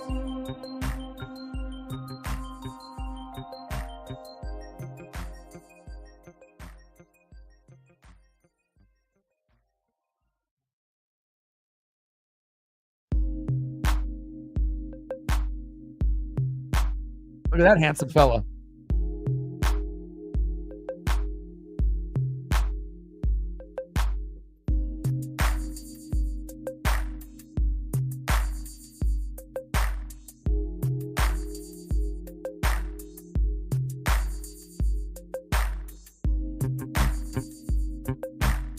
December 1st, baby. There you go. All right. Anything else that anybody needs before I end up hanging out with Paisley Pup here? We're going to have a heat wave for like the next 10 days. So I've already done both of my, long walks, and I'll do another one probably later tonight. Maybe I'll turn on The Boys on Amazon Prime. I'm on season 3. See what kind of mischief Homelander and company get into. No problem, Megan, anytime. But I love you guys, and I appreciate you guys very, very much. Hopefully, things will get a little bit better, for the Mariners, but it is going to be a little tough, moving forward, because we got the Phillies up next, and they're going to be just as good as Boston, a little bit better. We already know Phillies and Dodgers are 2 of the best teams in the National League, so hopefully we don't get swept. Hopefully we win 1 out of 3. Best case scenario, 2 out of 3. But I love you guys, and I appreciate you guys very, very much. And I'll be like Jose Canseco. He doesn't like Alex Rodriguez. We only had 1 hater and 1 troll. Everything else went pretty good today. But I love you guys, and I appreciate you guys very, very much. Have a good rest of your Wednesday. Don't let this Mariner loss sting too much. And again, I'll be live tomorrow at 5 o'clock Pacific for the NFL Hall of Fame game, the first game in the 2024 season for the preseason, with the Chicago Bears going against the Houston Texans. And I got one question for you. Who talks sports like us? Your boy Ryan, Northwest Sports Fanatics, and I'm out. Gang, go Mariners.